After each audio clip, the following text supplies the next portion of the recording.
That's Fox's Steve Harrigan in Kiev, where they fear a Russian invasion. If there is a Russian invasion, there won't be an opportunity to airlift people out.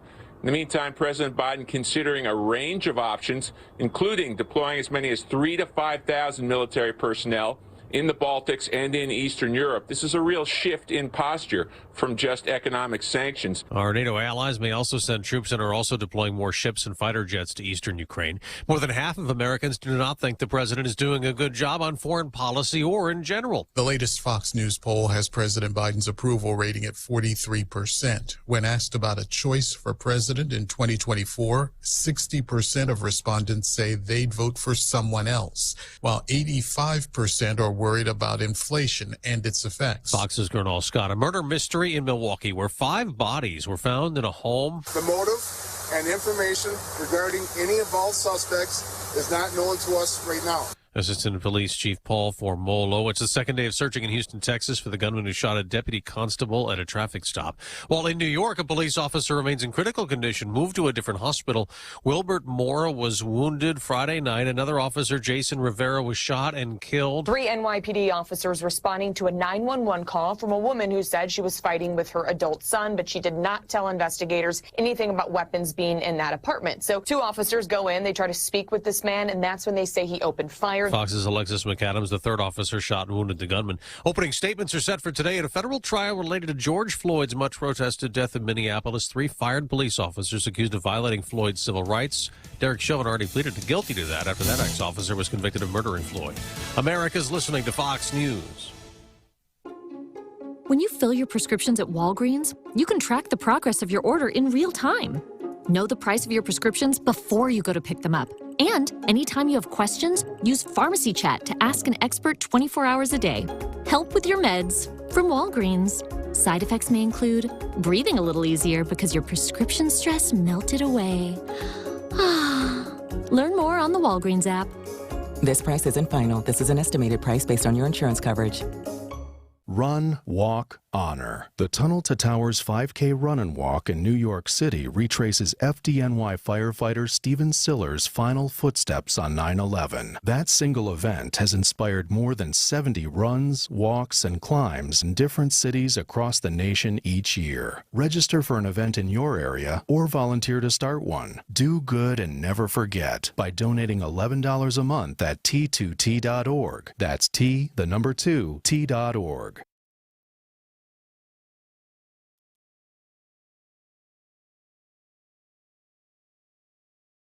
Show and fire flew from rosined up his bow. 93.9 The Eagle News with Robinson's Cleaners. Robinson saves you time. It is 43 degrees right now in Columbia, 42 degrees in Jefferson City. We're expecting a high today of around 48 degrees, cloudy tonight with a low near 11. And the outlook for tomorrow on your Tuesday, it's going to definitely get more chilly as we go up and down again throughout the week. The up and down temperatures, tomorrow's high only 22 degrees. Again, our high right now, 43 in Columbia. Good morning, everyone, and here's some of the stories that we are working on for you at this hour. A Columbia woman and a former spa owner convicted of killing her husband in 2017, learning her fate this afternoon. She is Lindley Rennick. Her sentencing today at 2:30 will be broadcast nationwide on Court TV. Rennick convicted in December of second-degree murder and armed criminal action for the death of her husband, Ben. He was shot to death in his Montgomery County Snake Barn execution style. A jury was imported from Clay County to hear the case. They have recommended a 13-year prison sentence for second-degree murder and 3 years on the ACA count.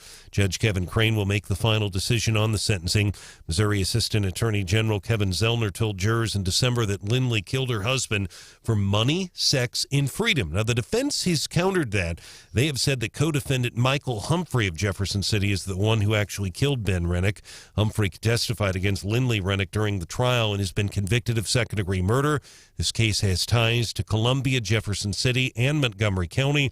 Dateline NBC and CBS's 48 Hours both had crews at the courthouse during the December trial. Again, that sentencing scheduled to take place today at 2:30. Look for some changes soon in how Columbia and Boone County health officials report COVID data. The health department did not provide specific numbers on Friday afternoon, except to say they're continuing to see the highest number of cases they have had during the pandemic that started in 2020.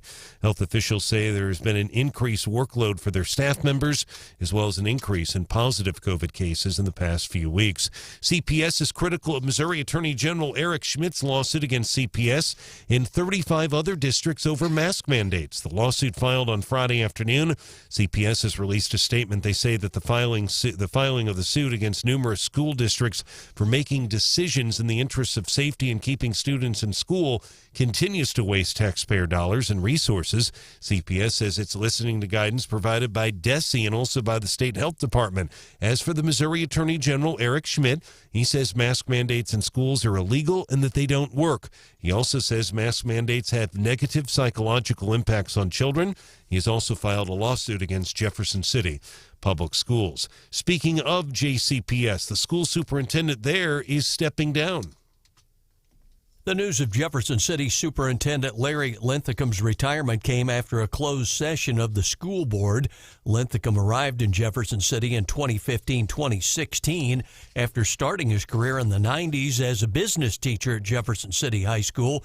Before taking administrative roles outside of mid-Missouri, Linthicum will start a new job as president and CEO of Special Olympics in July.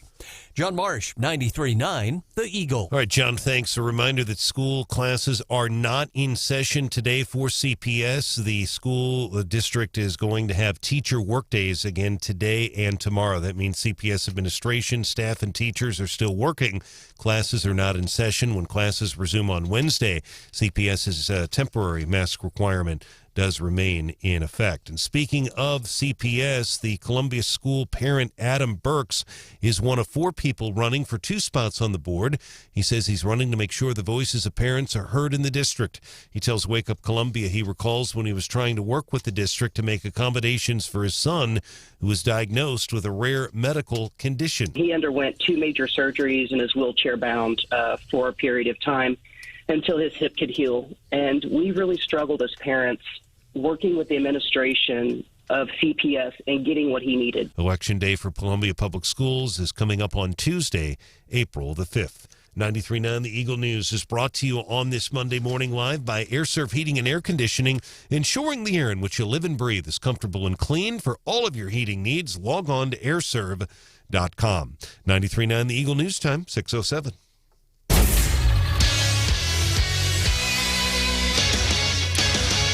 Turning our attention now to sports, the Kansas City Chiefs are heading to the AFC Championship game for the 4th straight year.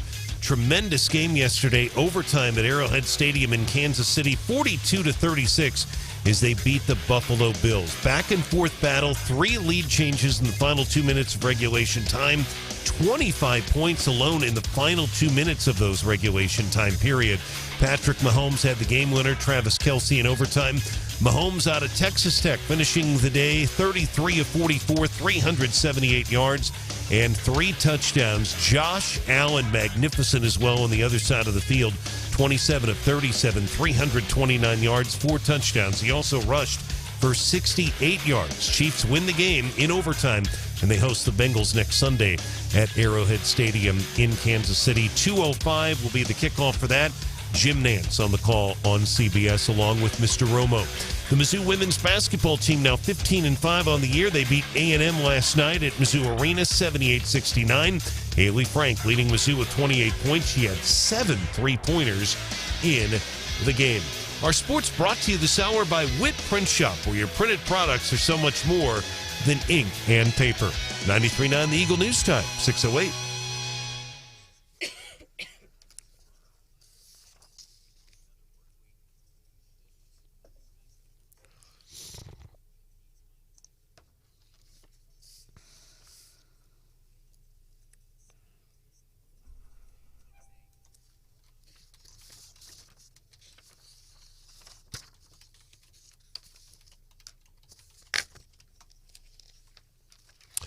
All right, Kevin, thank you. Good to hear your voice. Our weather is brought to you by Club Car Wash. Visit clubcarwash.com to find a location near you. 44 degrees.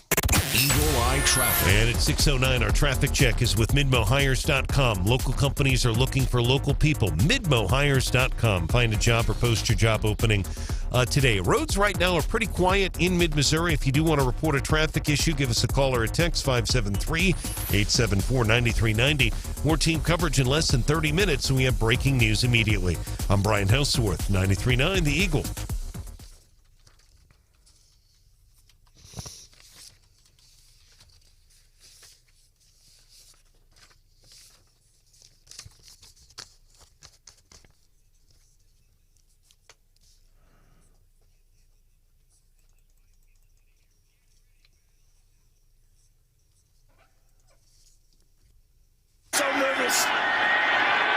So hundreds of thousands around the planet. The kick is good.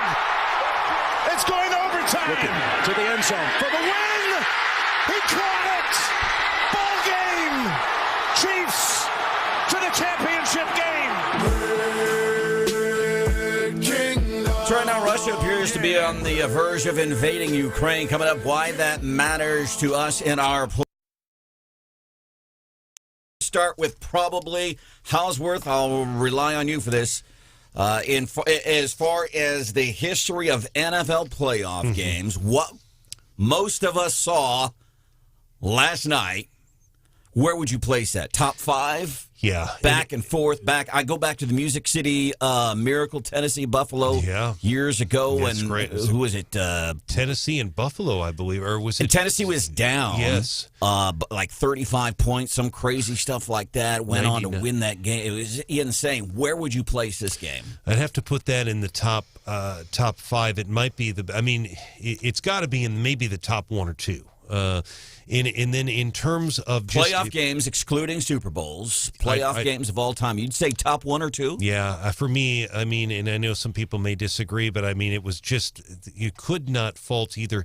I don't like the overtime rule. I'll put that out there. And I know some Chiefs fans probably don't want to hear that, but we had that happen against us against the Patriots, so I don't like that. That notwithstanding, it was amazing. And in terms of a playoff weekend, wow. I mean, 4 great games all the way down to the wire. Now, Brandon, I hope you don't take this the wrong way, but I'm kind of surprised that you were able to stay awake for this game. Well, about that. No, you didn't. I've said before, Stephanie knows, I've said before, I have fallen asleep or gone to bed. I kid you not, in the years that I've been here, during some of the most dramatic moments in sports history. I go back to the Super Bowl where Tom Brady led the Patriots back to that huge halftime deficit. Gone to bed at halftime. I've missed in exciting finishes in the NCAA March Madness. Last night. No, Brandon. This was such a good game. Of all games for you, did you watch it at all? So I watched the first half, but I didn't go to bed. I mean, I was just out, sleep and all that stuff, and I wake up this morning and I've got text. Oh my God, you see this game? And right away, first thing I did, I was slam my phone down and said, Oh. Did you get to see the whole game? No. Okay, I don't feel alone. I don't understand. Like, you watched the first half of the game. We were tied at halftime. Like, that alone for me would be enough to be invested, to want to watch the second half of the game. And for you, it just didn't do it. No, it did, but that's how tired I was. I didn't go to bed. I didn't try to go to sleep. I was out. I woke up. It was 12:44, and the TV was off because it had been idled for 4 hours. You missed out, man. Until 2:45 this morning, I woke up. Did you see the Chiefs game? Did you see this? And all these breaking news updates, just insane. So you're watching this game, Hannah. Tell me about your heart rate. It's one of those games where when it was finally over and the Chiefs won, my boyfriend and I sat back and were like, I'm tired now. Like, that was an emotional roller coaster. Well, and I think Andy Reid, you watched the press conference afterwards, and he was... This guy just won one of the most amazing games in playoff history in very dramatic fashion. And you watch this, the press conference afterwards, and he's just kind of like, yeah, it was because of that emotional roller coaster. Well, every time throughout the game, they would show him on the sidelines, even when, things were real close and uncertain. He just has the same look on his face all the time. He's just so, cool, calm, and collected on the sidelines and has a really good poker face. I'm pretty impressed. 874-9390, Willie. Funny story, when Buffalo is 4th and 13 and scored a touchdown, I was watching the game at my mom's house, and I said, I'm going home. And they were like, what the heck? So he left. This guy's 13 seconds left in the game. Buffalo's got it. This guy leaves mom's house. Willie, no. Poor Willie. It makes me really want to book a trip to Vegas, because here's a picture. The last time the Chiefs won the AFC Championship in 2020, I happened to be in Vegas. And there is, kind of a team bar in almost every major city. And so this one, there were hundreds of Chiefs fans in Vegas cheering for the Chiefs when we were out there, and it was so cool. And I was, for so many people to be excited for Missouri in a place when you were away from home, and I thought, it's not going to be any fun to watch the game out here, and then to meet up with all my Missouri people and cheer them on, it was so cool. So camaraderie. I want to do it again. Yes. Did anyone see what Patrick Mahomes' fiance did right after the game? No. So, of course, they were in, one of the fancy boxes, and she did a champagne pop over the people sitting below their box. Ooh. Yeah. So she popped the bubbly and was spraying it all over those people. I'm like, if I were those people, I would be ticked. After the game, Chiefs Andy Reid, he was asked, he said, so you're going into overtime. You're able to pull out at least a tie with 13 seconds left of the game. What did you tell Patrick Mahomes in this situation? Yeah, when it's grim, be the Grim Reaper and go get it. So he made everybody around him better, which he is great at. And when it's grim, be the Grim Reaper. That will be a T-shirt before the end of the week. Mark my words. It probably already is. Oh, man. The one thing Tony Romo brought, the 13-second point, and Nance and Romo, I think they're really good. I really do. Phenomenal call. But they basically said, and I'm not being critical, the game was basically over. That kick, I think if Buffalo could have that kick, you kick that kind of towards and you get some time off the clock. You maybe go for the corner or whatever. But the fact that they kicked it it went into the end zone with no time off the clock, that was huge. That was weird that Buffalo, again, I'm reading. Listen. How weird was it, Brandon? Tell us. Tell us how weird it was. I have the benefit of 20/20 vision. Armchair quarterback. In hindsight. It seemed kind of odd. At the end of the game, you got 13 seconds left. Buffalo should have squib kicked it, and maybe one of those things we'll get into later. I have agreed for years they've got to change the NFL overtime rules. But I'm glad they haven't yet. Because it benefits me. Welcome into the show. This is Wake Up Columbia. There's Hannah, the producer. Good morning. Highlight of the weekend?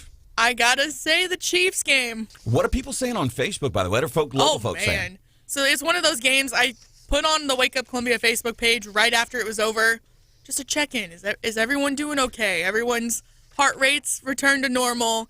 And it blew up because people were so excited about this win. Lindy says that she had to put the baby to bed right as the game went into overtime. She said, so I told my husband, no yelling. We're lucky he didn't have an aneurysm. Oh, my goodness. Hauswirth, good to see you, man. Your highlight of the weekend? It's good to be back at work. Good to be back at work. That's right. It really is. And that's why we love Brian. Yes. His highlight should be back at work. Stephanie Bells here. What was your highlight of the weekend? I got to go to an event in Ashland. They had some mouse races, and I saw a bunch of people, but also a bunch of people came up to me and said, hey, I'm part of the Wake Up Columbia family. I love listening to the show. So getting to meet people in person that, I feel like we talk to through text and through Facebook's really fun. So you went to a mouse race?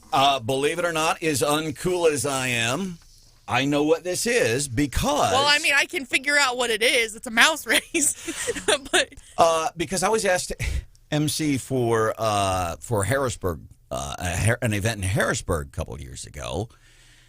And I was like, what? I had a hard time getting my head around it, but it's Explain it, Steph. It's cool. You bet money on rats racing. They put mice in a little case, and then you bet money, and then you watch it's kind of like going to the horse race. They have fun names, so it's like, do you bet on their name? Like that's what I do when I go to the horse races, right? Oh boy, PETA will be after us now. Yeah, do you bet on their names or whatever? And then and all the money there was raised for the baseball team in Ashland. So it's a fundraiser, but really it's kind of fun to watch.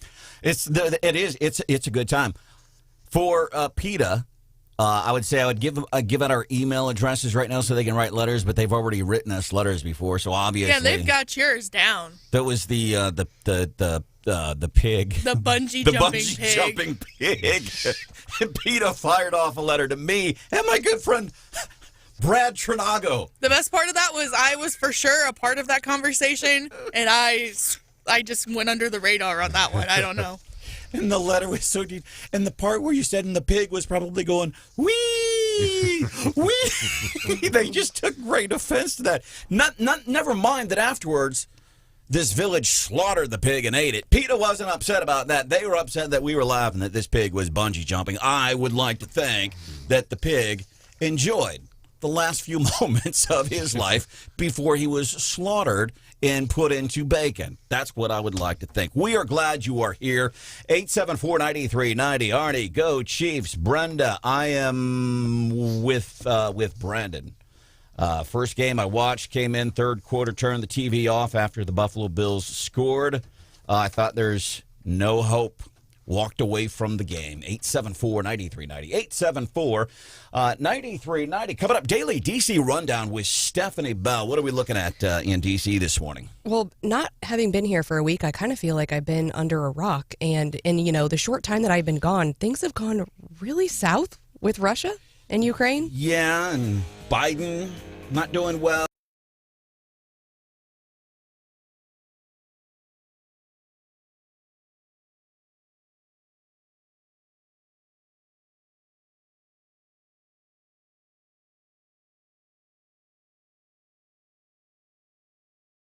Jetting. It's pro-pumping.com. Pro-pumping.com. So you know what they do. They do grease traps like all the finest restaurants and institutions in town. The folks, you know who they call to take care of that stuff? They call Pro Pumping and Hydrojetting. So everybody knows this now, I think. They do good work. Everybody knows it's a family-owned business. Neat place to work. But did you know that 2 years ago, I think it was March 2020, I went out and worked with these fellas for one day, and I thoroughly enjoyed it. And apparently, I only learned this a couple weeks ago, thanks to Hannah. Apparently, there's pictures, if you go to the website, pro-pumping.com, there's pictures of me cleaning out, honest to goodness, and raking a septic tank in green coveralls and gloves and everything. And apparently it makes Hannah giggle every time she sees it, so you might enjoy it too. Pro-pumping.com.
an eye on the nation, an eagle eye on mid-Missouri. Wake up Columbia with Branden Rathert. 93.9 The Eagle.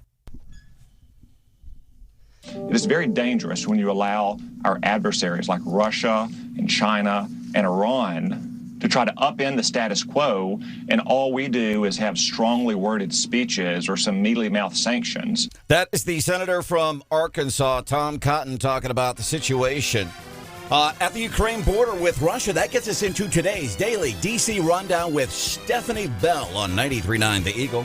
It is not good. So the State Department on Sunday ordered the families of all American personnel at the embassy in Ukraine to leave the country. They also upped their travel advisory, saying to everyone, do not travel to Ukraine due to increased threats of Russian military action and COVID-19. And it matters for a couple of reasons. Number one, and this is something Stephanie and I have been on from the get-go, we look bad on a worldwide stage. And that's why maybe Hannah calls it confirmation bias. But I'm like, yeah, when I see, because we're just blue-collar people hanging out here in mid-Missouri, right? If I knew as much as I think I knew, I might be talking on Fox every night or on CNN. But we've said this, we look bad on the worldwide stage, and you can bet there's people in China and all these other countries worldwide. They're going, let's watch this at the border and see what happens. Yeah, they're watching, and you have to, this tension has existed for a while, and we've known Russia's intentions for a while, and they didn't make these moves when Trump was in the presidency. So you have to ask, what do they see right now that now is the time that they're making these moves, and the change is that Joe Biden's in the White House and they're not threatened by him, and he's looks weak, and they're thinking now's our time. Somebody told me the other day, and I'd say they're an independent. They said, "Boy, I sure do miss Trump." And I said, "Well, how come?" They said, "Because I've lost $145,000 in the stock market in a matter of days." Oh my goodness! I want to correct that statement. A couple days after, I said, "Boy, I miss Trump." I said, "How come?" They said, "Because I've lost $187,000 in the stock market over a matter of days." Yeah, we miss Trump. Well, and these, Biden's failure knows no color, right? And so the papers are reporting that, it was really South Carolina and the black voters that led Biden to the presidency. And now he's tumbling with black voters. His poll numbers are in the dumpster fire, but initially 9 out of 10 black voters had given Biden positive approval ratings. He's down to just 6 in 10. And that's because these issues, the issues with Russia, the issues at the border, the issues with the economy, those affect all of us. And we're all feeling the pain in the Biden presidency right now. The second best thing on TV this weekend after the Chiefs game was to see CBS and NBC. CBS talked to people who voted for Biden. They put them on a panel. It's poor. NBC talked to independent voters. It's poor. We're going to get into that probably 7:35 this morning here on 93.9 The Eagle. Coming up here at 6:35, meet the one of the candidate for Boone County Presiding Commissioner Connie Leipard's here at 6:35.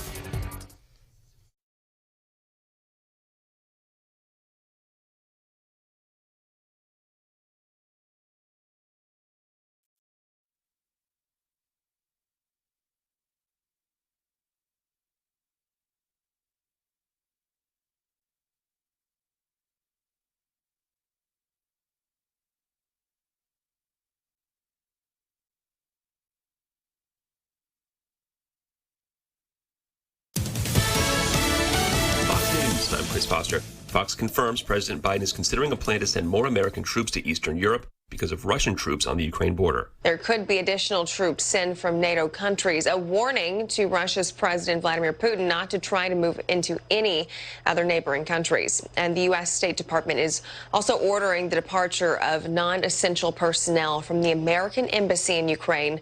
The State Department is also warning U.S. citizens against travel to Russia. Fox's Ashley Strohmeyer. 5 men and a woman are found dead in a home in Milwaukee. At this time, the motive and information regarding any involved suspects is not known to us right now. Assistant Police Chief Paul Formolo. Attorney Michael Avenatti, accused of swindling $300,000 from Stormy Daniels, goes on trial today in New York. She claims he stole money owed for her book, claiming an affair with former President Trump. America's listening to Fox News.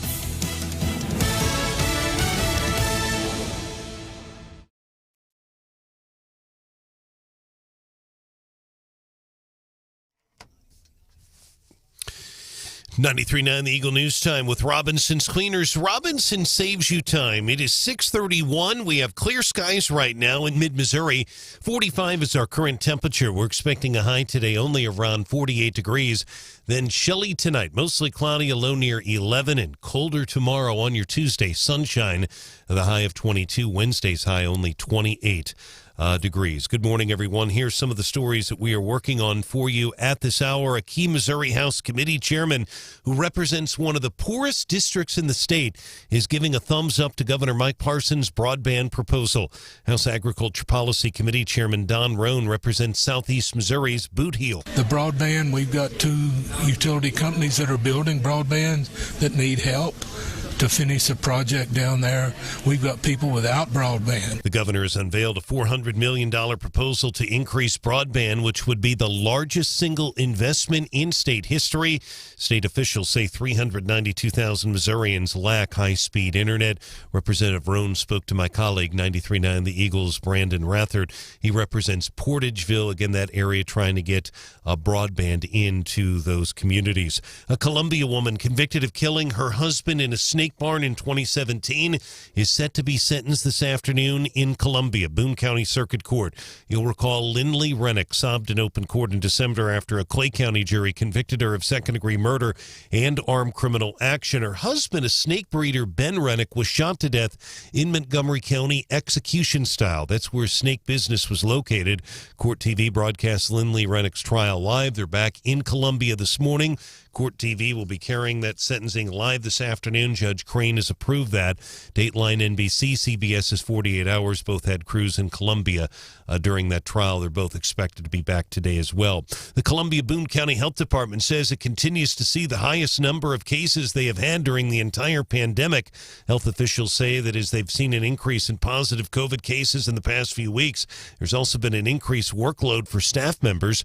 Health officials plan to change how they report that information to make it feasible to staff members while still providing key data to the public. Missouri's Attorney General has filed a lawsuit against 36 school districts across the state for mask mandates. They include JCPS, Jefferson City Public Schools, and CPS. Attorney General Eric Schmidt's filing the suits on Friday afternoon. He says mask mandates don't work and that they're illegal as well. CPS says public school districts have the inherent ability under state law to implement mitigation strategies to keep schools safe and open during a global pandemic. And Missouri's governor says a U.S. Navy team with 40 military medical personnel will be in place in the St. Louis region early this week to support hospital staff strained by COVID.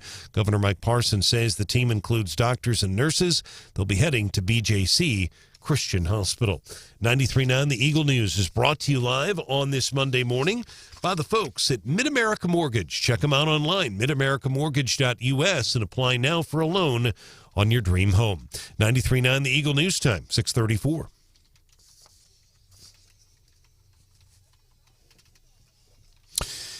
Turning our attention now to sports, we'll start with the National Football League. A great weekend of playoff football, divisional games at stake. 4 games, all of them down to the wire, 2 Saturday and 2 Sunday. The Chiefs are going to be hosting the AFC title game for the 4th straight season. They beat the Bills in overtime yesterday at Arrowhead, 42-36. Mahomes, a game-winning touchdown in overtime. The game winner to Travis Kelce. He finishes with 33 of 44, 378 yards and 3 touchdowns. 3 lead changes in the final 2 minutes of regulation time. 25 points in those final 2 minutes. Josh Allen, outstanding. ESPN's article this morning says he only made 1 mistake, and that was the coin toss call. That they lost that coin toss. Interesting point. 27 of 37, 329 yards, 4 touchdowns. He also rushed for 68 yards in the game. In basketball, Mizzou women's team now 15-5 on the year.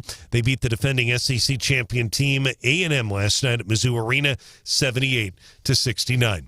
93.9 The Eagle News Time, 6:36. Eagle Eye Traffic. And our traffic check is brought to you by MidmoHires.com. Local companies are looking for local people. MidmoHires.com. Find a job or post your job opening today. Roads are pretty quiet in mid-Missouri. If you want to report a traffic issue, you can call or text us 573-874-9390. More team coverage in less than 30 minutes. We have breaking news immediately. I'm Brian Hauswirth, 93.9 The Eagle.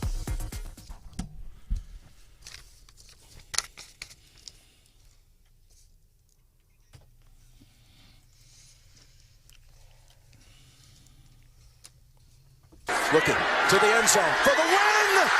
He caught it. Ball game. Chiefs to the championship game. How about that?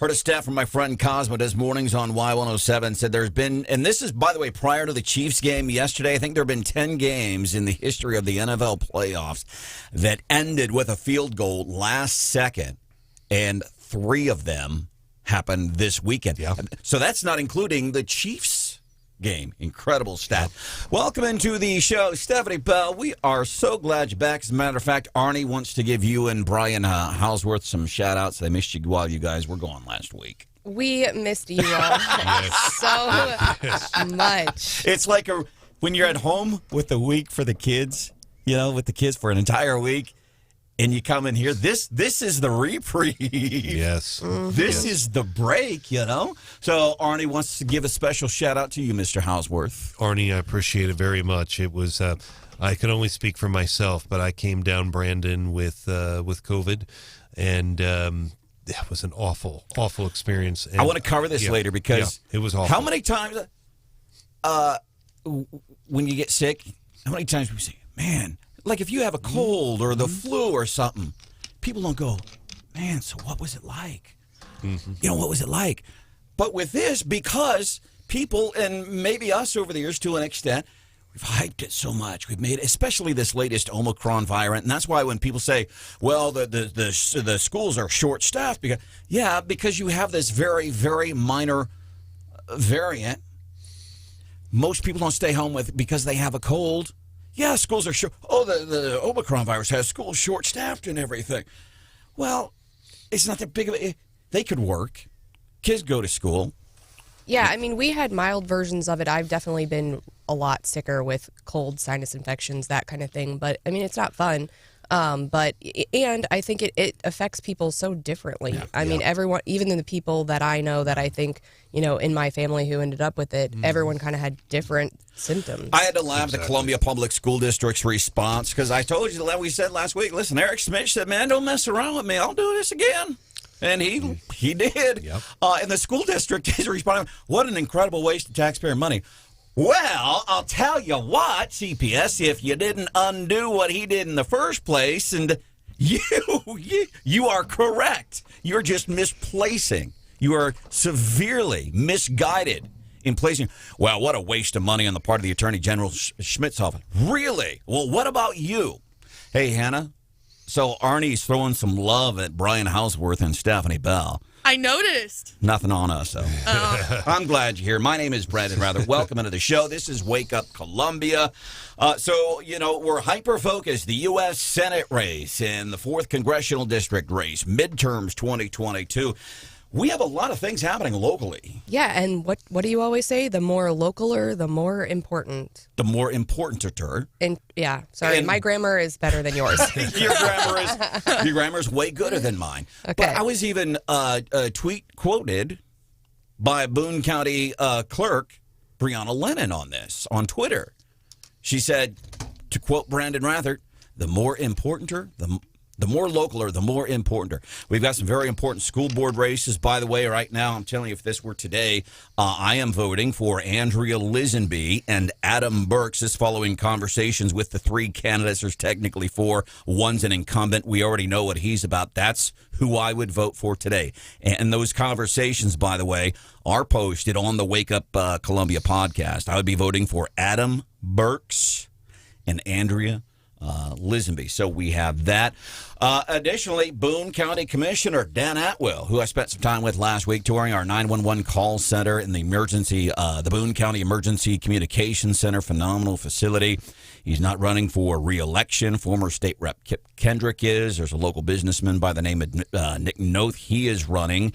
And then a local business person, Connie Leipard, is running for Boone County Presiding Commissioner. I think, Connie, right now, the most important question, did you watch the Chiefs game last night? I did. I have a sore throat to prove it. And I actually was at the stadium. We were at the game. It was incredible. Wow. What a game. Really? So what was that like? Because you're talking like 80,000 people in that game, because we can watch it on TV. What was that like? It was insane. I mean, everybody was it was incredible. You know, we've been there when, you know, we've been through the Chiefs disappointments of the past, and it was like, oh, it was such an up and down roller coaster ride. And then Mahomes did what Mahomes does best, his magic. Boy, he did it for us. It was great. When the game finally ended, I'm wondering how long did it take before people in the stadium started filing out, because that's an electric energy. It feels good. That's why we go to sporting events, games of this magnitude, and what happened in that game. We love being there because we're surrounded by 80,000 other people right now that are just as happy as we are, and that's electric and it's contagious. How long was it before people started filing out? Oh, people stick around when it's a win like that. It takes a while for everybody to calm down, and it gets a little rowdy. Those Bills fans are a little rowdy too. I got to tell you, they were pretty rowdy too. So it was electric. We'll put it that way. Connie Leipard running for Boone County Presiding Commissioner. I guess then the next question. So you're at the game last. Are you still in KC, or did you make it home?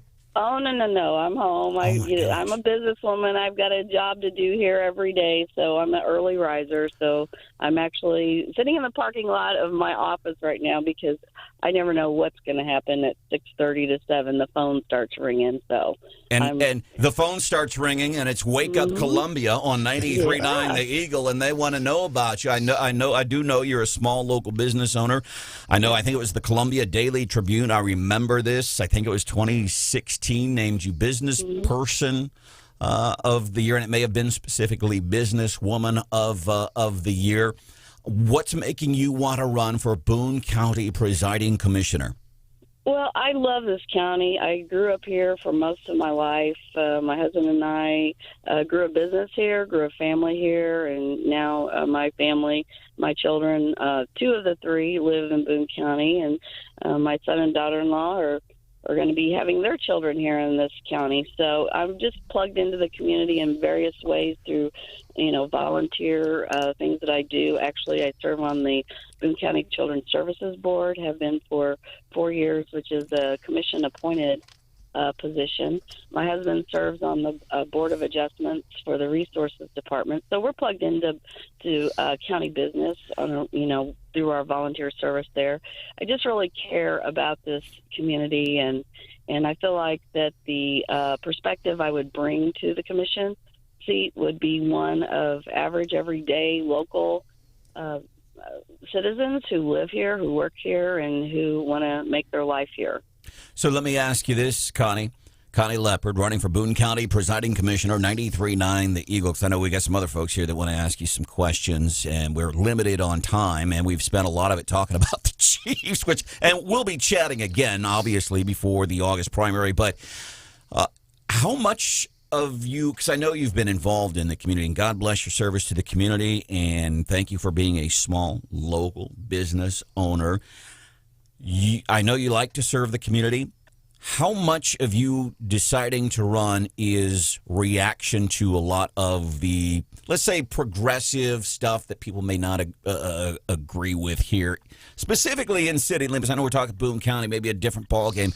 Is there some of that while you're running? Like, hey, because we're seeing it nationally, Democrats regretting voting for Biden. There's polling on that. We have audio independents who voted for Biden. You're like, I made a big mistake. But it's a lot of reactionary things. Is some of your decision to run reactionary to what's happening here in town?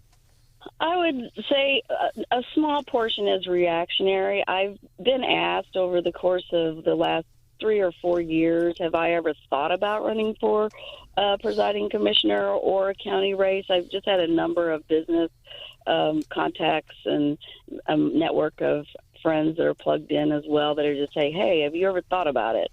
And I really hadn't, other than I will have to say during COVID, it's been probably the hardest time to be in business in 40 plus years.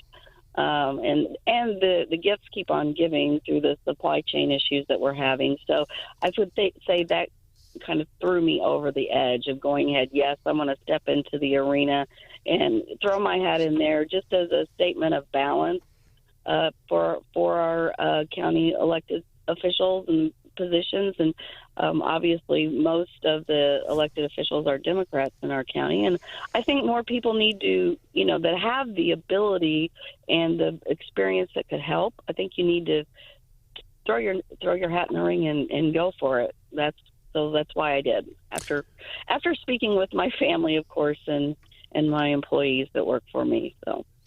Connie, I have one quick question about health care, and that is something that has come up in the past, not as much in the past, let's say, year, but on and off over the last 15 years, and that's Boone Hospital Center.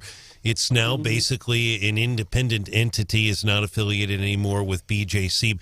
But how important, from your perspective, is Boone Hospital to this community and to its future? Oh, I believe that Boone Hospital has been, it's part of our community and has been for over 100 years, and you can't even really speak to the importance of it. I mean, my family has been treated there. Unfortunately, I've also had family members pass away there. I had my children there. It's just part of who we are in Boone County. I think it's a very important part of our county. I mean, there's very complicated issues going on there, but I will be plugged into that as I do a little bit more research on that. Connie Leipard, running for Boone County Presiding Commissioner, along with Kip Kendrick, Nick Noth. Anything else you'd like to say before we let you go? I'd just like to say I'm just excited to have the citizens of the county get to know who I am. But the most important thing is to focus on the citizens of our county, their needs, their issues, and that's what I plan to be doing. Website, anything like that? How can people find you if they would like to help your campaign? My campaign is Connie Leipard for BooneCounty.com. And Leopard is spelled? Leipard. Thank you. Connie, have a great day. We're appreciative of your time.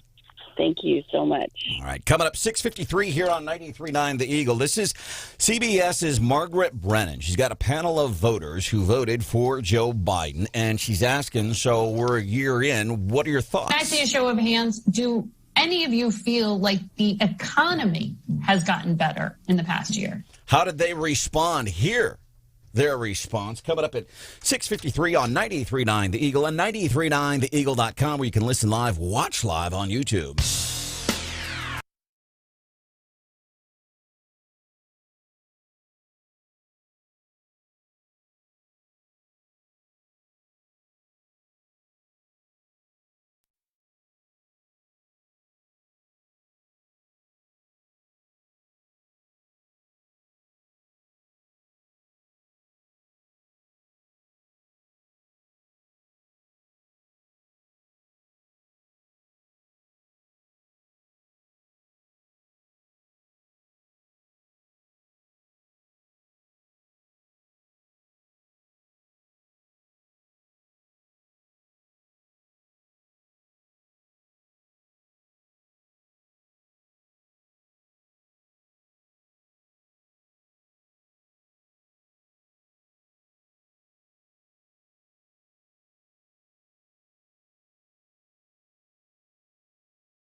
Everyone else takes it too seriously.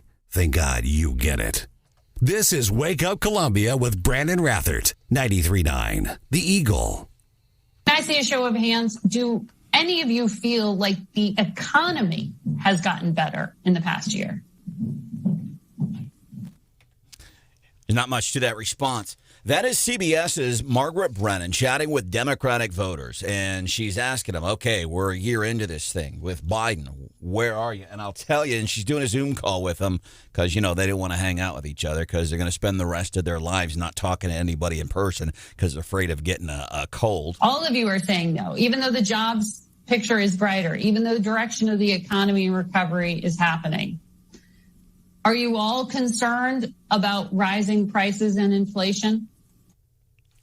And there's nothing because they're all nodding their heads going, yeah. And I'm telling you, man, CBS isn't the only one that's on this thing with Joe Biden. Chuck Todd on MSNBC, as a matter of fact, we might get into this. I don't know if we'll have time at 7:10 because we're going to be celebrating an amazing Chiefs victory. So maybe 7:35, but even NBC's Chuck Todd was on this yesterday. He was talking, and here's the thing, and I'm big on this. This is confirmation bias. Hannah knows about this. She taught me about this in that 3-month experiment that I had no idea I was a part of. You did great, by the way. Did excellent. I'm still sure I don't understand how I got him, but Chuck Todd, he's talking to independent voters, and I'm big on this because I'm saying, listen, conservative, Republicans, Dems, leftists, progressives, whatever you want to call them, they all have their own. There's no movement. People are staying in this tent, they ain't moving. People are staying in that tent, they ain't moving. It's the people that are milling around outside of the tents. It's the independents. And I'll go back to Sean Hannity. Apparently, he's not disputed it. But last week it was reported Sean Hannity on January the 7th of last year sent a text to Kayleigh McEnany with Trump's team, and he said, listen, here are 5 things that we need to do. So this is from Sean Hannity, who's here this afternoon, 2 o'clock. Said in a text, the number one thing they need to do, they said, hey, we've got to distance ourselves from some people. Number 3. Number 2, 25th Amendment, it's real. People are out to get you. The number one thing on Sean Hannity's list to Kayleigh McEnany, he said, take this message to Trump and take this to as many people as you can. The number one thing on that list, quit talking stolen election. Number one on the list. And I agree with it because I've been saying it all along. Listen, after all the court cases went through, there's no proof that there was enough fraud, and I know people get mad, and I get it. But let's say you can still believe it, quit talking about it. It's like Sean Hannity said, quit talking about it. Because those people milling around outside of our tent, they ain't on board with it. They ain't on board with it. Well, and it depresses the vote, right? Like, if people think that their vote does not count, then they're not going to show up and vote at the polls. So, I mean, Missouri in particular has, really strong election security. There can be some improvements for sure, but people should trust that when they come to the polls that their vote counts and that people aren't going to be allowed to vote twice either.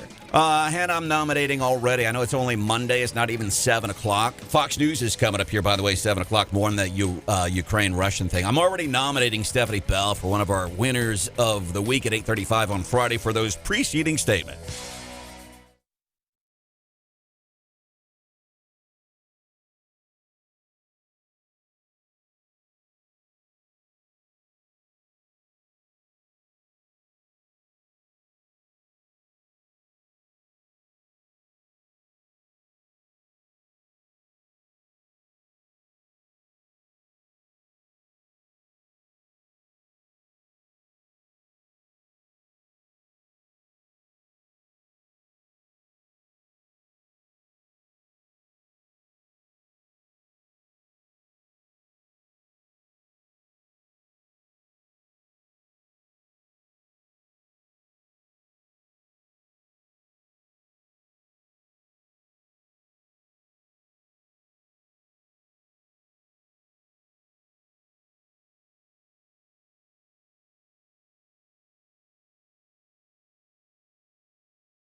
Get out before the Russians move in. I'm Dave Anthony, Fox News. Ahead of a feared invasion of Ukraine, the U.S. Embassy there is ordering families of American personnel to leave, also allowing non-essential staff to go and warning Americans not to travel to Russia or Ukraine. Fox's Steve Harrigan is in Kiev. President Biden considering a range of options, including deploying as many as 3,000 to 5,000 military personnel in the Baltics and in Eastern Europe. And here in Ukraine, the second shipment of American ammunition and weapons arrived. Ukrainian officials put that total at more than 80 tons.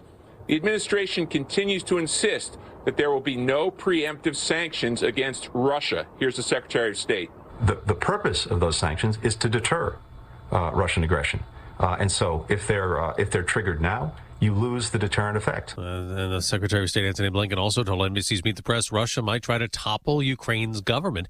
A new Fox poll has a majority of Americans giving President Biden a thumbs down handling foreign policy, and only 43% approve of the job he's doing overall, and 6 in 10 say they would not vote for him if he runs for president again. More than 80% worried about inflation.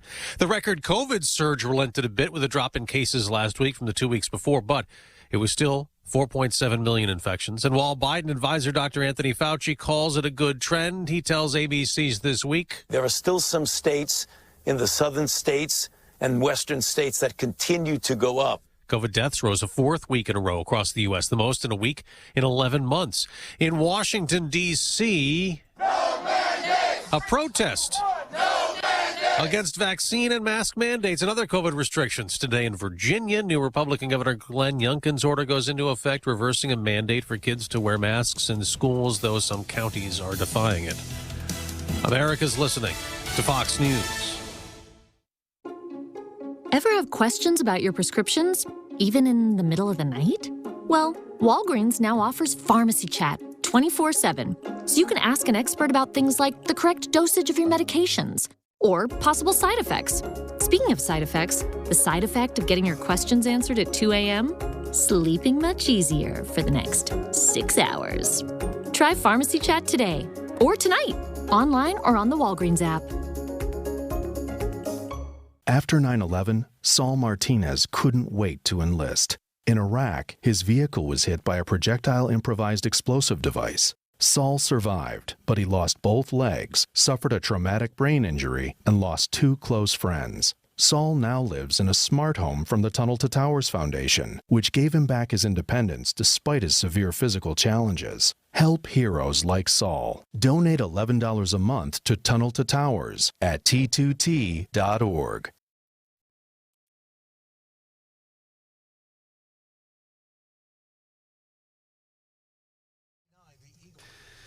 93.9 The Eagle News Time with Robinson's Cleaners. Robinson saves you time. We are expecting a day today of a high of around 48 degrees. Pretty much not much where we're at right now, much higher than where we're at right now. Cloudy skies tonight with a low near 11. The outlook for tomorrow on your Tuesday, mostly sunny with a high of 22. Wednesday is going to be a chilly one as well. Sunny and a high of 28 degrees. Right now it's 45 degrees in Columbia. It's 44 degrees in Jefferson City. Good morning, everyone, and here's some of the stories we are working on for you at this hour. A Columbia woman and a former spa owner convicted of killing her husband in 2017 learns her fate this afternoon here in town. Lindley Rennick will be sentenced at 2:30. That will be broadcast nationwide live on Court TV. Rennick was convicted in December of second-degree murder and armed criminal action for the death of her husband, Ben, a prominent snake breeder. He was shot to death in his Montgomery County snake barn. A jury was imported from Clay County to hear the case. They have recommended a 13-year prison sentence for second-degree murder and 3 years on the ACA. Just to let folks know how this works, the judge cannot go above that. So the maximum she will get is 16 years, and she is also going to get some credit for time served. The judge can go below that. Ultimately, it is up to the judge. In this case, it's Kevin Crane, the former prosecutor. Missouri Assistant Attorney General Kevin Zellner told jurors in December that Lindley killed her husband for money, sex, freedom. But defense attorneys disagree with that. They say that the co-defendant, Michael Humphrey of Jefferson City, is the one who killed Ben Rennick. Humphrey testified against Lindley during her trial. He's been convicted of second-degree murder. The case has ties to Columbia and Jefferson City. Dateline NBC, CBS's 48 Hours, both had crews at the courthouse during that December trial. Again, 2:30 sentencing scheduled for today. Look for some changes soon in how Columbia and Boone County health officials report COVID data. The health department did not provide specific numbers Friday, except to say they're continuing to see the highest number of cases they have had during the pandemic that started in 2020. Health officials say there's been an increased workload for their staff members, along with their positive increase in positive COVID cases in the past few weeks in the community. Columbia Public Schools is critical of Missouri Attorney General Eric Schmidt's lawsuit against CPS and 35 other districts over mask mandates. The lawsuit was filed on Friday afternoon. CPS releasing a statement. They say the filing suits against numerous public school districts for making decisions in the interest of safety and keeping students in school continues to waste taxpayer dollars and resources. CPS says it's listening to guidance provided by DESE and by the state health department. Attorney General Eric Schmidt sees it differently. He says mask mandates in schools are illegal, says they don't work. He also says mask mandates have negative psychological impacts on children. Attorney General Schmidt has also filed a lawsuit against Jefferson City Public Schools, JCPS. Speaking of JCPS, their school superintendent is stepping down. The news of Jefferson City Superintendent Larry Linthicum's retirement came after a closed session of the school board. Linthicum arrived in Jefferson City in 2015-2016 after starting his career in the 90s as a business teacher at Jefferson City High School. Before taking administrative roles outside of mid-Missouri, Linthicum will start a new job as president and CEO of Special Olympics in July. John Marsh, 93.9, The Eagle. John, thank you. And a reminder, the classes are not in session today for CPS today nor tomorrow. They are teacher work days. CPS administration, staff, and teachers are still working today. The district's temporary mask requirement will remain in effect when the classes resume at CPS on Wednesday.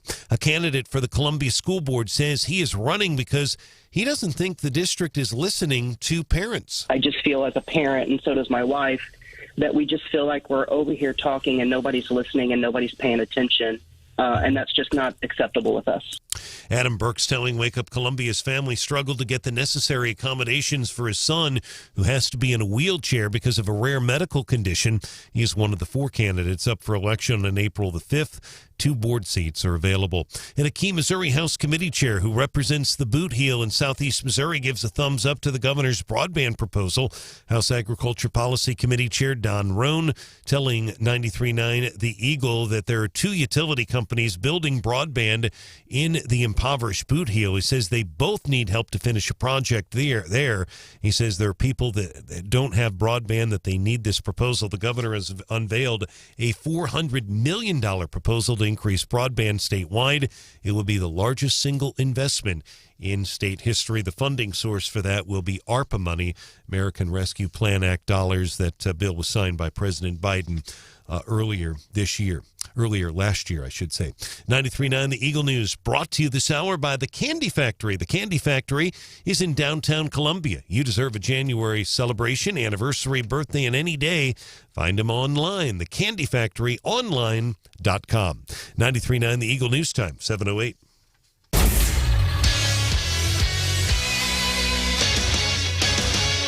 Turning our attention to sports, Gabriel Davis, Travis Kelce. There were some just tremendous performances yesterday in the game, not to mention the 2 quarterbacks back and forth the entire game, Mahomes and Josh Allen. In the end, it goes into overtime, and the Chiefs beat the Buffalo Bills, and they will now host the AFC Championship game for the 4th straight year. Chiefs win at 42-36 over the Bills in overtime Sunday at Arrowhead. Mahomes on the afternoon, 378 yards, 33 of 44, 3 touchdowns.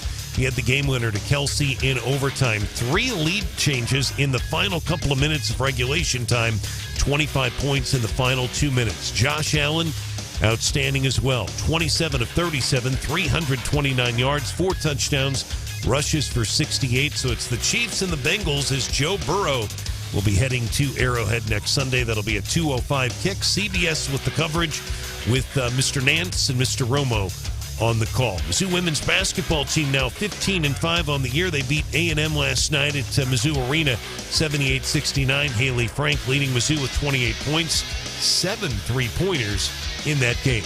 93.9 The Eagle News Time, 7:09.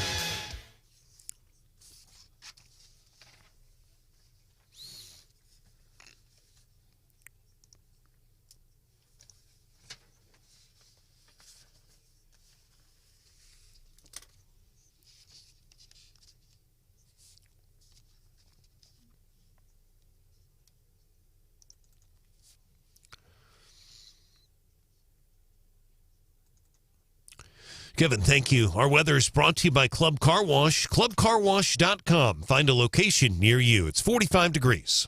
Eagle Eye Traffic. And at 7:09, Eagle Eye Traffic is brought to you this hour by MidmoHires.com. Local companies are looking for local people. MidmoHires.com to find a job. Post your job opening today. Roads right now pretty quiet in mid-Missouri. If you do want to report a traffic issue, call or text us 573-874-9390. More team coverage in less than 30 minutes, and we have breaking news immediately. I'm Brian Hauswirth, 93.9 The Eagle.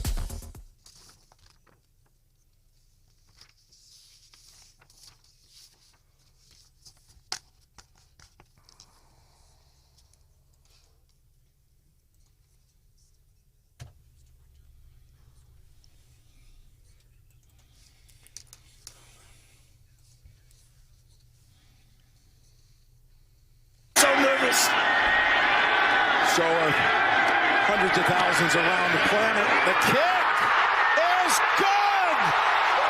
It's going overtime. Looking to the end zone for the win. He caught it. Ball game. Chiefs to the championship game. Wow.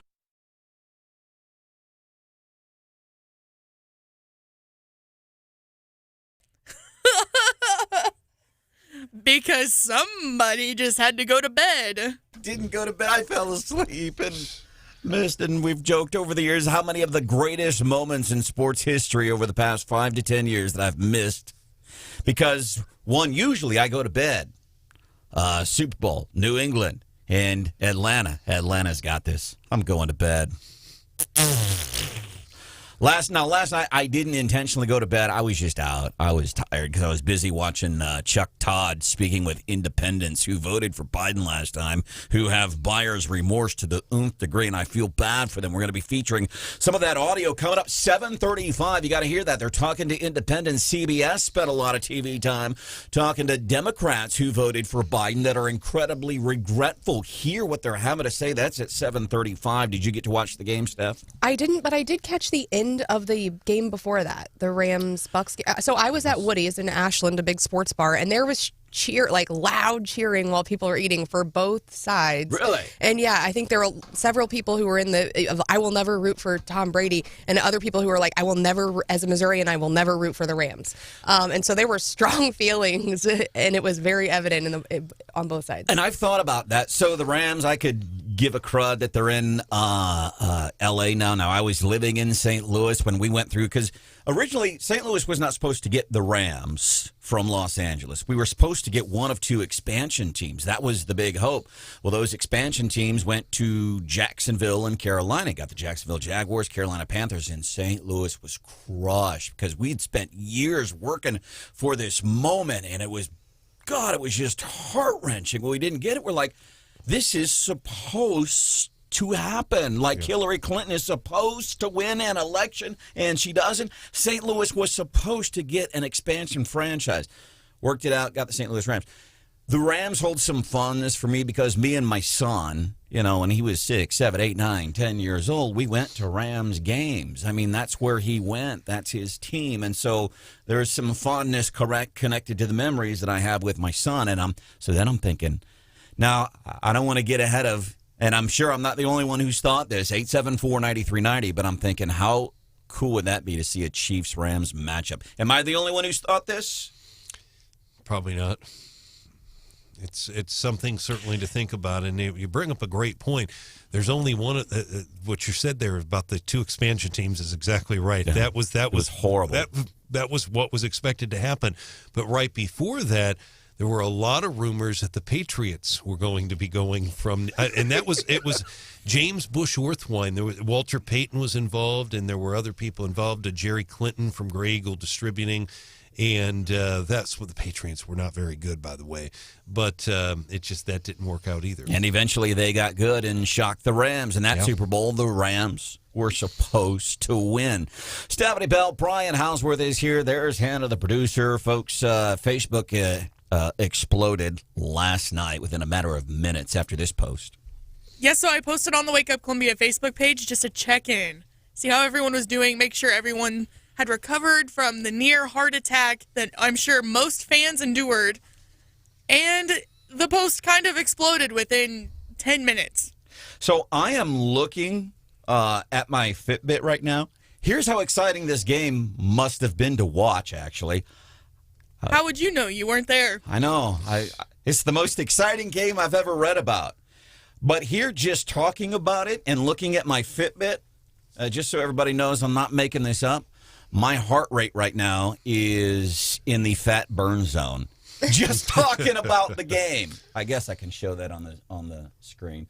I am in the fat burn. If you're watching, are you bragging again? Because 2 weeks ago when I left, you couldn't stop telling everybody how you were going to the gym, and now you're talking about just talking. I'm in the fat. Is this like a humble? Is this like a it's a humble brag? No, I can get a workout by just talking about sports. No, I'm trying to say. It maybe does sound a little bit like, look at me. Careful, don't get too worked up or you're going to have to take your temperature again.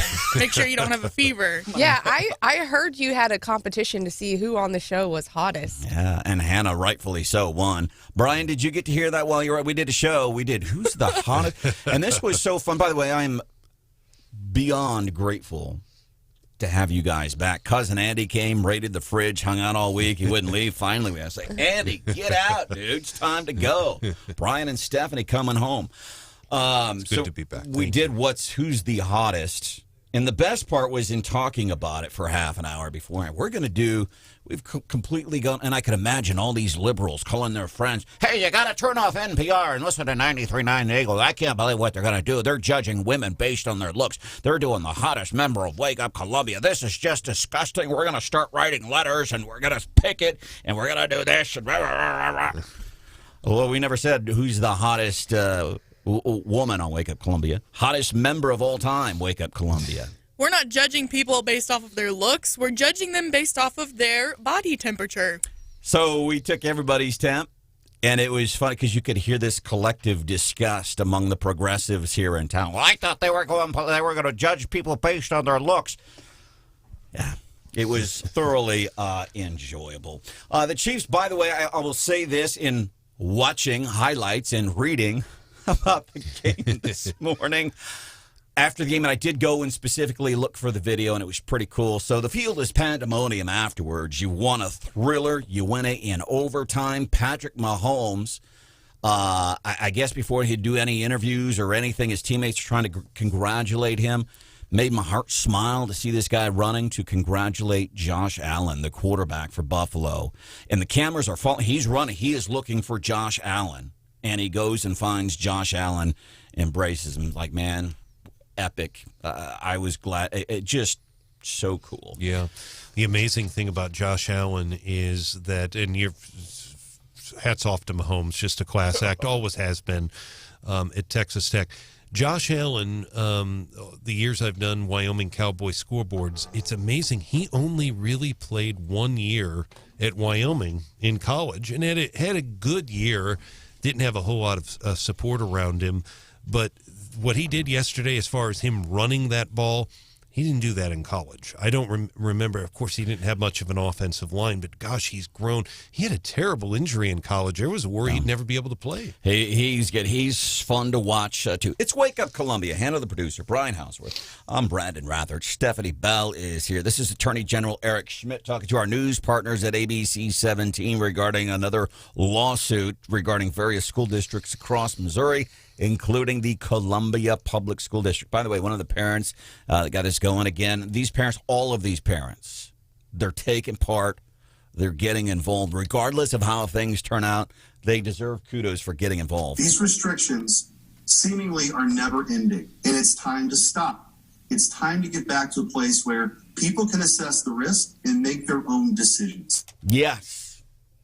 People can assess the risk, make their own decision. And here's the thing specifically that bothers me, especially with the Columbia Public School Board, like that grandma who spoke at the meeting a couple weeks ago. It was great to see you have all these kids come up and you shook their hands and congratulated them. You're spreading germs. You see all the pictures posted on social media, the teachers hanging out together and doing stuff with no masks. So the point is, which is fine, they have that choice. The point is, they don't believe in the mask. I'll put it out there as fact. They just don't, because when they hang out in circles, when they think nobody's around, they're not wearing masks. Because why? Because they don't believe in them, and they believe the CDC. One of the most recent things the CDC said a week and a half ago. Listen, and they said this. Public pretty much already knows this, but we're acquiescing. Yeah, most of these cloth masks y'all been wearing, they do very, very little. The CDC said that. So these smart, educated teachers, I'm assuming, they've got to know the CDC said this, but apparently I'm wrong. They don't know it. So they don't believe in it because they're out public. They're not wearing them, but they're forcing other people to wear them. And all this fear, well, if we don't have a mandate, it's going to spread. So what? It's a damn cold. That's all it is. Well, they're short-staffed. Yeah, because they're staying home because they are so afraid. It's a cold. And if you're a doctor, I know you're probably mad at me right now. You know, it's not really a cold. I know, but it presents really as a cold, and people are afraid you got to stay home, and hospitals are overwhelmed because people are going, say, hey, I got a fever and I got this.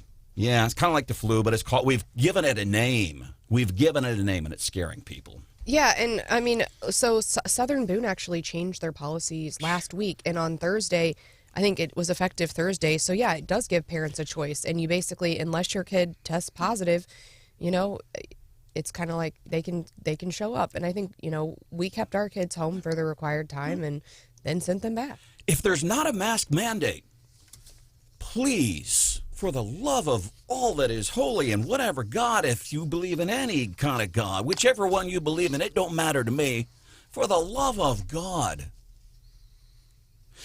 If you don't want to wear a mask, it should be you don't want to wear a mask. And if there's no mask mandate, please understand this. You can still wear a mask if you want. Okay?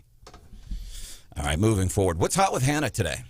I have a new form of, like, therapy that I think Stephanie Bell might be able to get involved in. A form of therapy? She might like this. All right, I'm anxious to hear that. Coming up 7:25-ish here on 93.9 The Eagle.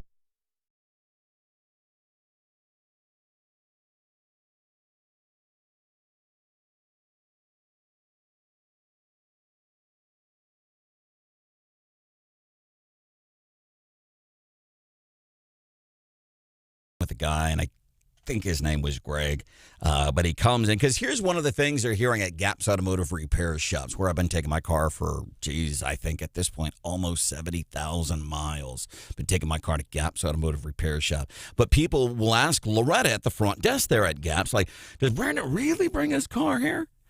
I kid you not. You can go to Gap's Automotive. You can ask Loretta because she's told me this story before. I'm in their waiting room last week.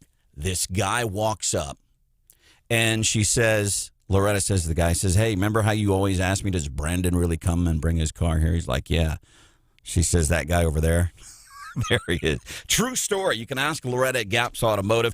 I think you'd enjoy taking your car there because same mechanics working on your car. And again, I'll go back to, for everybody that I love, man, they're a small, local, family-owned business. Gap's Automotive Repair Shop. They're in Columbia and in Booneville.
Download the 93.9 The Eagle app and listen to Wake Up Columbia everywhere. It's easy to do.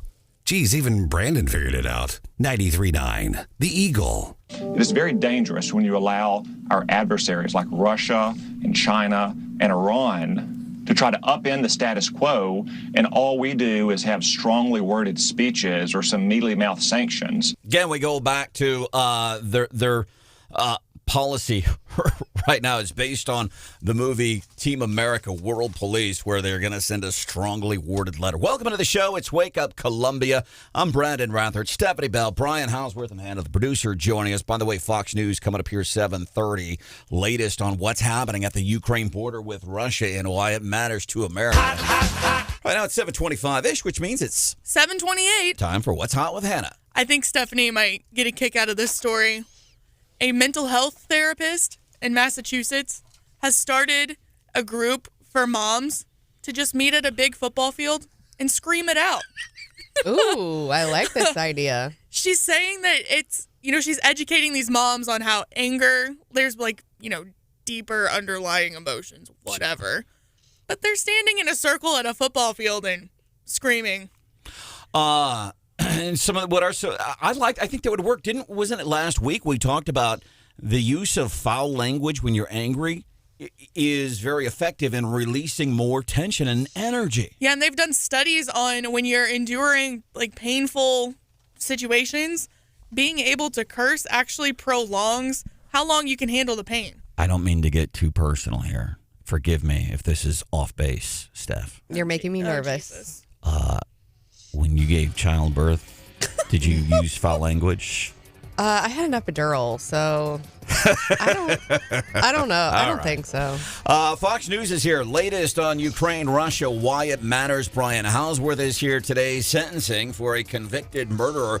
And a story that got national attention. And then we're going to look at what independent voters who voted for Biden, what they are saying. It is stunning but not surprising.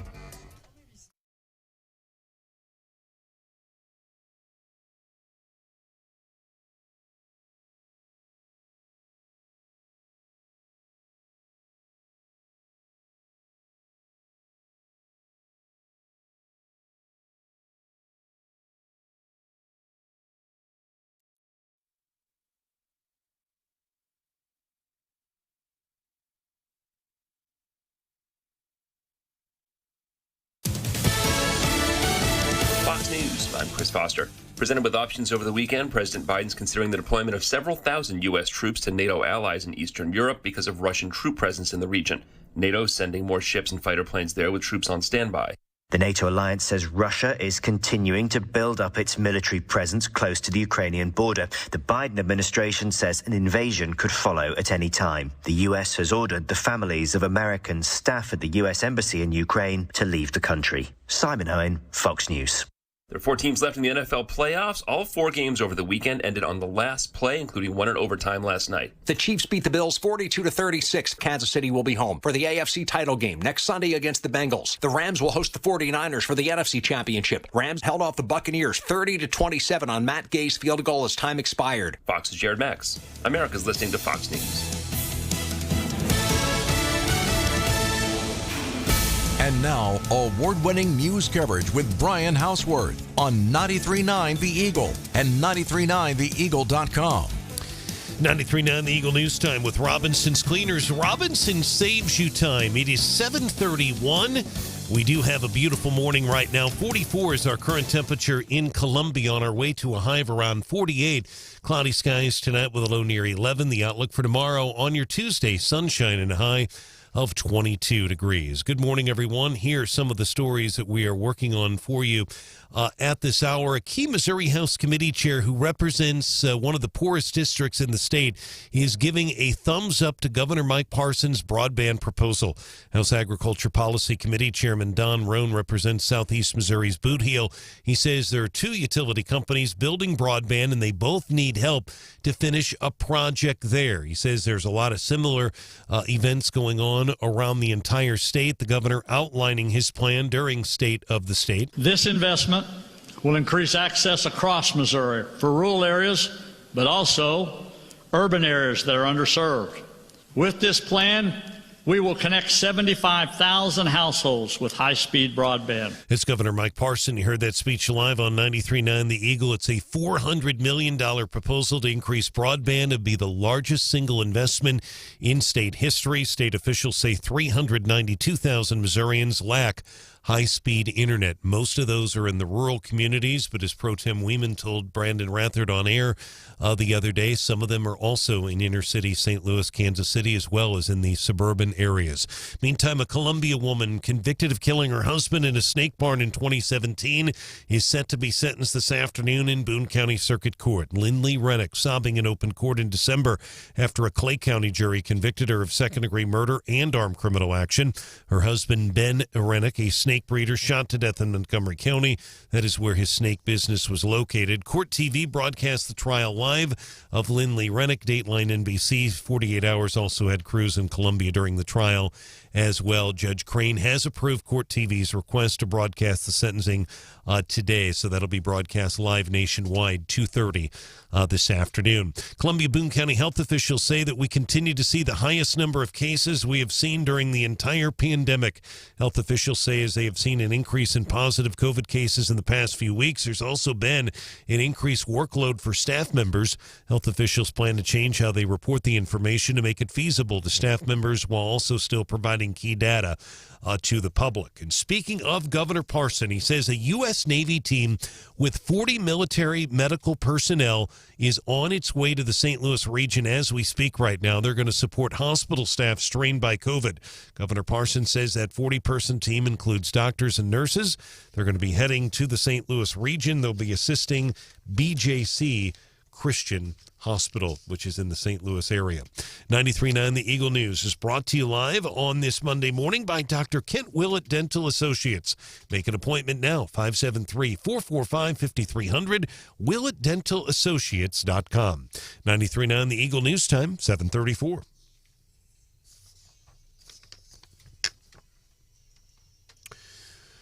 Turning our attention now to sports. Twitter right now, just a huge debate going on Twitter.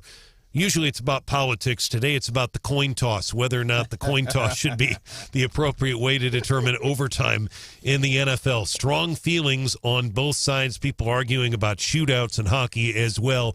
Can weigh in on that. That's going on right now on Twitter. The Chiefs are hosting the AFC Championship game for the fourth straight season. They beat the Bills in overtime Sunday at Arrowhead, 42-36. Jim Nantz, Tony Romo back in Kansas City next week for the call. That'll be an early kickoff. 2:05 will be the kickoff next week against Cincinnati. In the game yesterday, Mahomes, 378 yards, 3 touchdowns, 3 lead changes in the final 2 minutes of regulation time, 25 points in the final couple of minutes of the game. Josh Allen, 4 touchdown throws. He had 329 yards through the air. The Chiefs again and the Bengals next Sunday at Arrowhead. Mizzou women's basketball team is now 15-5 on the year. They beat the defending SEC champion Texas A&M ball team Sunday night at Mizzou Arena, 78-69 the final there. Haley Frank leading Mizzou. She had 28 points. Sports brought to you this hour by the folks at Master of Disaster, Adam Kinzer, Service Master at Columbia.com. It's 7:36. Eagle Eye Traffic. And our traffic check, 7:36 with MidmoHires.com. Local companies are looking for local people. MidmoHires.com. Find a job or post your job opening today. Roads right now pretty quiet in mid-Missouri. If you do want to report a traffic issue, call or text us 573-874-9390. We'll have more team coverage in less than 30 minutes, and we have breaking news immediately. I'm Brian Hauswirth, 93.9 The Eagle.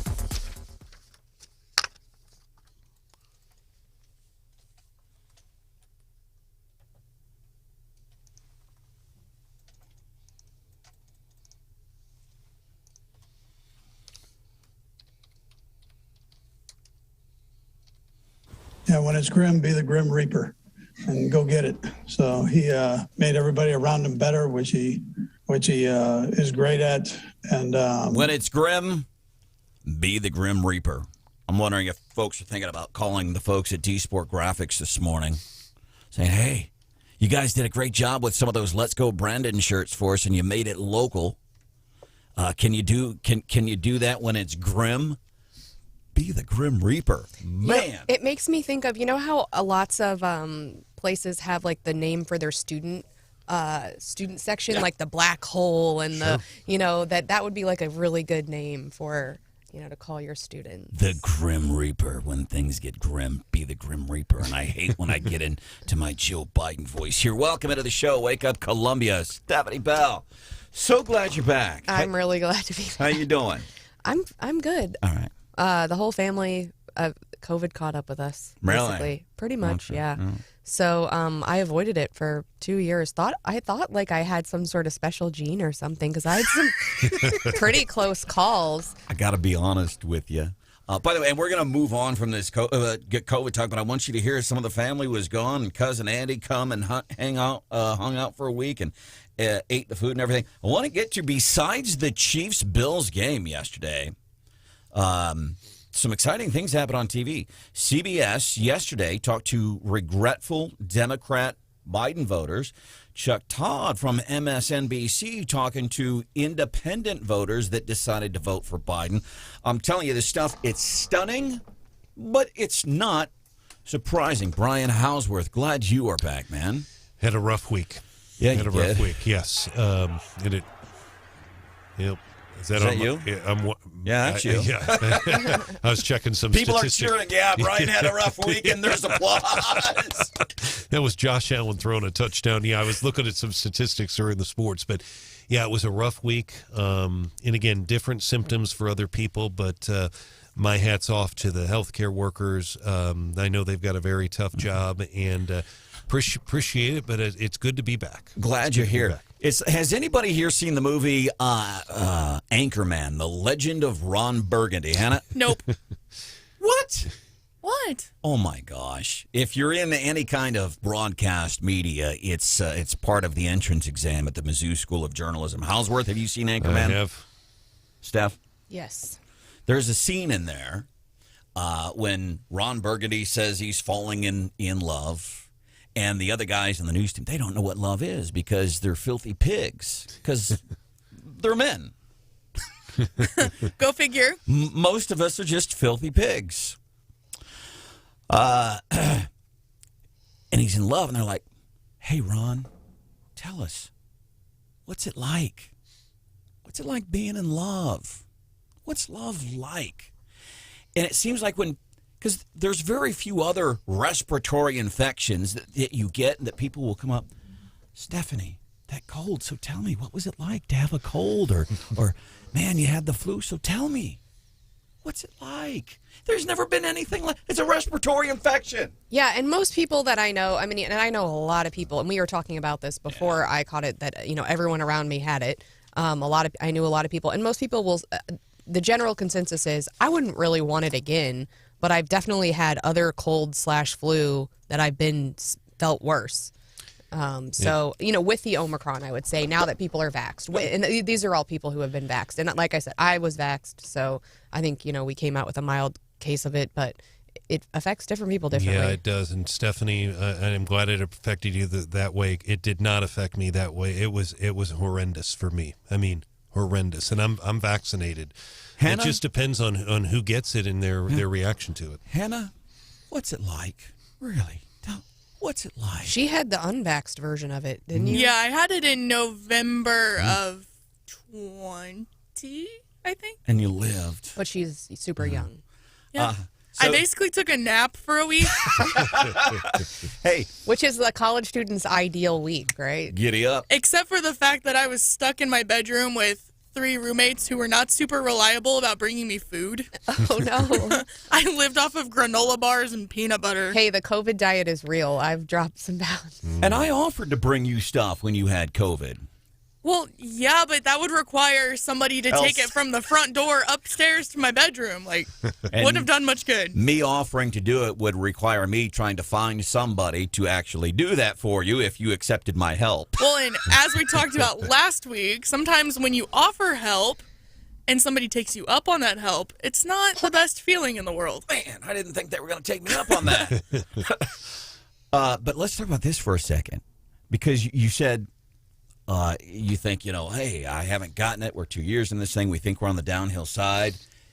honestly, if as much as you want to share, did you feel like, look at me, I didn't get it, but then you got it? Did you feel kind of like, because it's so weird because we've made this, especially this Omicron thing, we've made it, we being the collective news outlets and news organizations all across America, it's such a dangerous thing, and hospital rooms are filling up, and because we're short on nurses, because they're at home, because they're presenting basically with symptoms of a cold, but they're so scared of it, and you have it, and everybody's saying, my goodness, really? Is this people that have had it? They're like, this is crazy. And yeah, well, but we can't staff the schools because people are scared. You're telling them to stay home with something that basically presents as a cold. Yeah, you've scared them.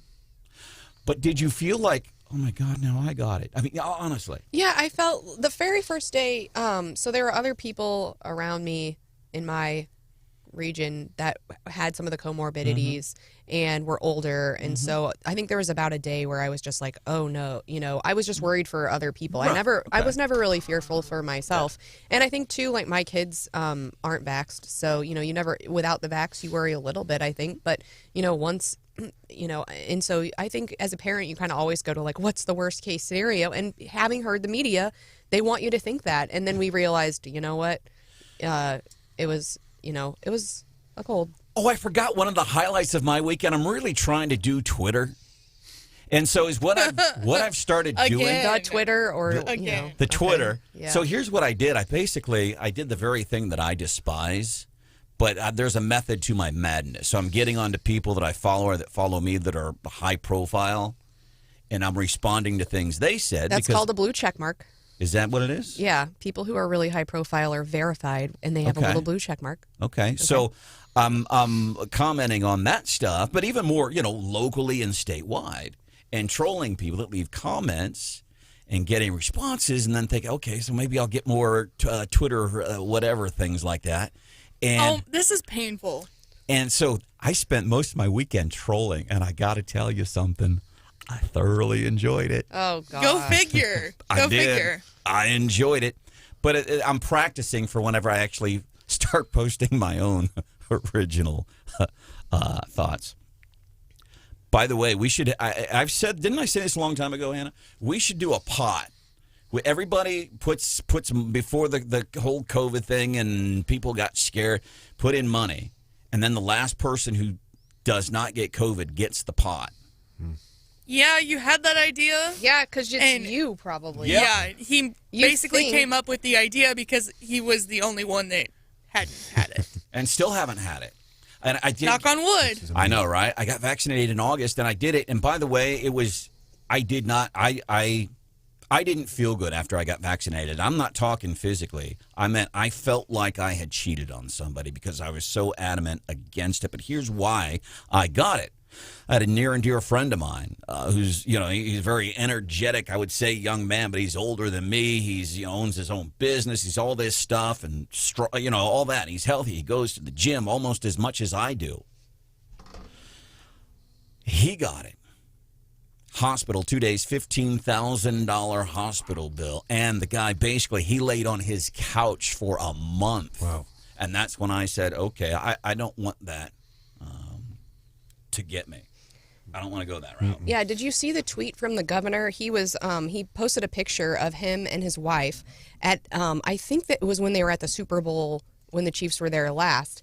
But it was a picture of them in Chiefs stuff and just said, like, go Chiefs, but then it had a little asterisk by it and it said, just FYI, this is not today's game. This was, before pre-COVID, basically, was what, and I'm like, how awful that you can't just, like, post a picture of you, outside, post a picture of you cheering on your team, that you have to be so concerned that the first thing people are going to think is not go Chiefs, but, oh my gosh, they're not wearing a mask.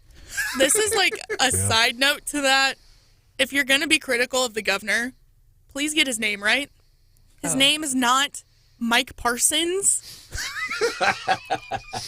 It drives me crazy. These people like to get on Twitter or Facebook or whatever and complain about him, and they get his name wrong. Or they say there was somebody calling Schmidt the wrong first name, and it's like Schmidt with a D, Schmidt. Two T's. Yeah, I mean, it's just Big Eric. Just use that. And you're trying to sound informed and argue on Facebook, but you can't even get your own statewide elected officials' names right. This guy that Stephanie's talking about wrote a big long paragraph on another radio show's Facebook page about how Mike Schmidt needed to be stopped. And it included a bunch of hashtags about Mike Schmidt. Here's how you respond. You say, well, I don't know what you're talking about, but Mike Schmidt is a Hall of Fame third baseman who has the all-time record for the number of home runs with the Philadelphia Phillies. Yep. Go that route. By the way, a lot of gold gloves, too. The guy who coined the phrase for us, because in the Senate race, 2022 U.S. Senate race, you've got Eric Greitens and Eric Schmidt and Vicky Hartzler and some other folks that are really qualified. Eric Greitens, Eric Schmidt, Mark McCloskey. Eric Greitens is Little Eric. Eric Schmidt is Big Eric. By the way, according to Mark McCloskey. According to Mark McCloskey, the guy who coined those phrases, Mark McCloskey's in studio coming up Friday here on the show. He's stopping by to see us, and then he's going to be presenting at the Columbia Pachyderm Club. All right, so this is how Chuck Todd opened up a segment they did on MSNBC yesterday, coming up on the midterms. Our new NBC News poll suggests Mr. Biden does need a reset because he's lost his identity a bit. He's no longer seen as competent and effective. Just 5% of adults say Mr. Biden has performed better than expected as president. And it got worse.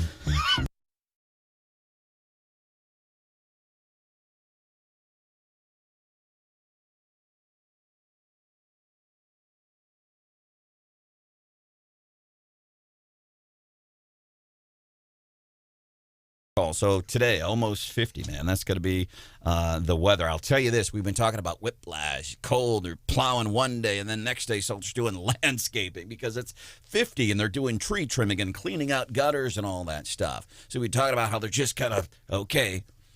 And that's a compliment. That's a compliment to Salter Lawn Service that they can react that quickly. So I wanted to pass that along to you. They can, in a lot of situations, react that quickly. So whenever you need something, yard cleaning, anything, things like that, you can call them tree trimming. It's amazing. Listen, let me put it this way. If it's in a yard, they can probably handle it. Salter, one call, does it all.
Wake Up Columbia with Branden Rathert. It's what happens when you let emotionally unbalanced people play in a room full of microphones. 93.9 The Eagle. It's almost $400 just to go to the grocery store for 3 people. I mean, that's insane. Just 24% say Biden has done a good job uniting the country. Unity. So what's important about that is context here.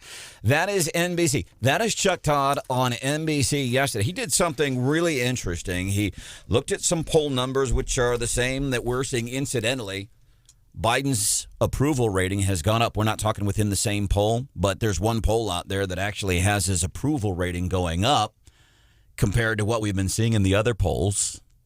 The polling source, Fox News, no lie, GTS. Fox News polling right now is giving Joe Biden his highest approval rating in quite a few months. Are they trolling him? This is what's the David Goes to the Dentist? Is this real? Is this for real stuff? This is real life. These things are actually happening. So Chuck Todd, he gets on the TV and he gets together some independent voters. And I love that he does this because I will argue forever until the day I die. Yes, we're talking to ourselves, the left, they're in their tent, but there's a bunch of people walking outside of both of these tents. And if we keep talking just to ourselves, we're not going to grow that tent. And I've been saying it forever. And people I know don't always agree with me. I go to the Columbia Pachyderm and say, man, we got to work on messaging. We got to work on messaging. And I'll go back to what Hannity apparently said to Trump on January the 7th, sent a message. Kayleigh McEnany, the number 5 things we need to do. This was January the 7th, 5 things we need to do. The number one thing Hannity said on that list, we've got to stop talking stolen election. So, because that turns off independent voters. So Chuck Todd gets these independent voters together that had voted, by the way, specifically for Joe Biden in 2020. He's getting their thoughts, reaction. What's the issue? Leaning into the argument about elections and election fairness in either direction turns me off. What could Biden do right now to make you feel less like a reluctant Biden supporter? I mean, we got a lot of problems. We got a high inflation. We have supply chain issues. So you'll notice the guy says election integrity on both sides, this stuff. So the guy is distasteful about this idea we've got to pass a voting rights bill. We have voting rights. There is nothing there. He mentioned that. So that about the left is turning this independent voter off after he voted for the left in 2020. It's turning him off. And this goes along with some polling numbers that show. Listen, the independents, they're moving. We had polling numbers last week that showed there has been one of the biggest shifts in a long time from Democrat to Republican. NBC poll, 56% of GP voters identify as supporting the party. Just in the Associated Press poll, 28% of Americans, not Republicans, not Democrats, 28% of Americans want Biden to run in 2024. And what about the mood of the nation right now? How about the mood of the nation? Okay, that's what he just said. Let me show you this right now. Our wrong track, nation's on the wrong track number, sitting at 72%. Second poll in a row where we've been over 70%. This is only the third time in our polls history over 30 years where we've had 2 tracks that were that off. So that's NBC. CBS yesterday. This was the most fascinating TV besides that Chiefs game that I didn't get to watch yesterday. CBS talking specifically to Democrat voters that regret voting for Biden. It was incredible TV. Another poll says the Biden, that news conference last week, one of the longest press conferences ever. What did independents think of that? They graded it largely D and F. Fox News coming up here, 8 o'clock. They're telling folks that are in Ukraine, get out before the Russians come.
Some U.S. troops may head to Eastern Europe.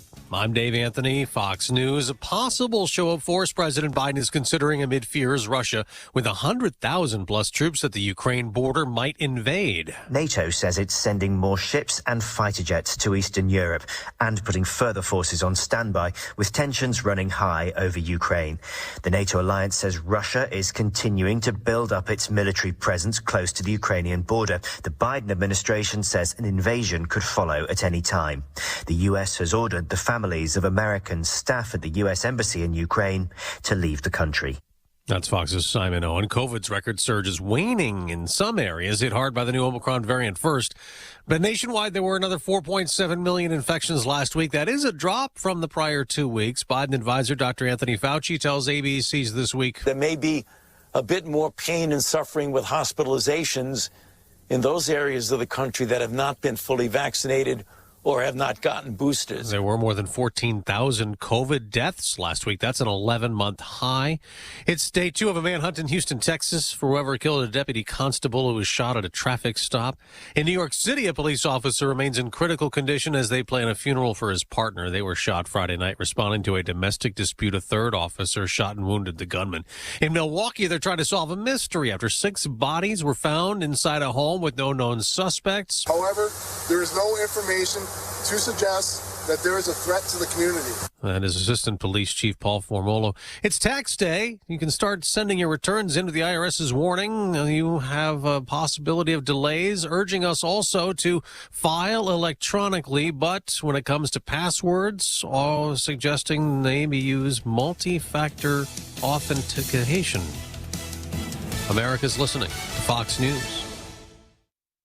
When you order your Walgreens prescriptions with same-day delivery, it's possible you'll experience some side effects. Side effects may include joy that you won't run out of your pills and disbelief at just how crazy fast the delivery came right to your door.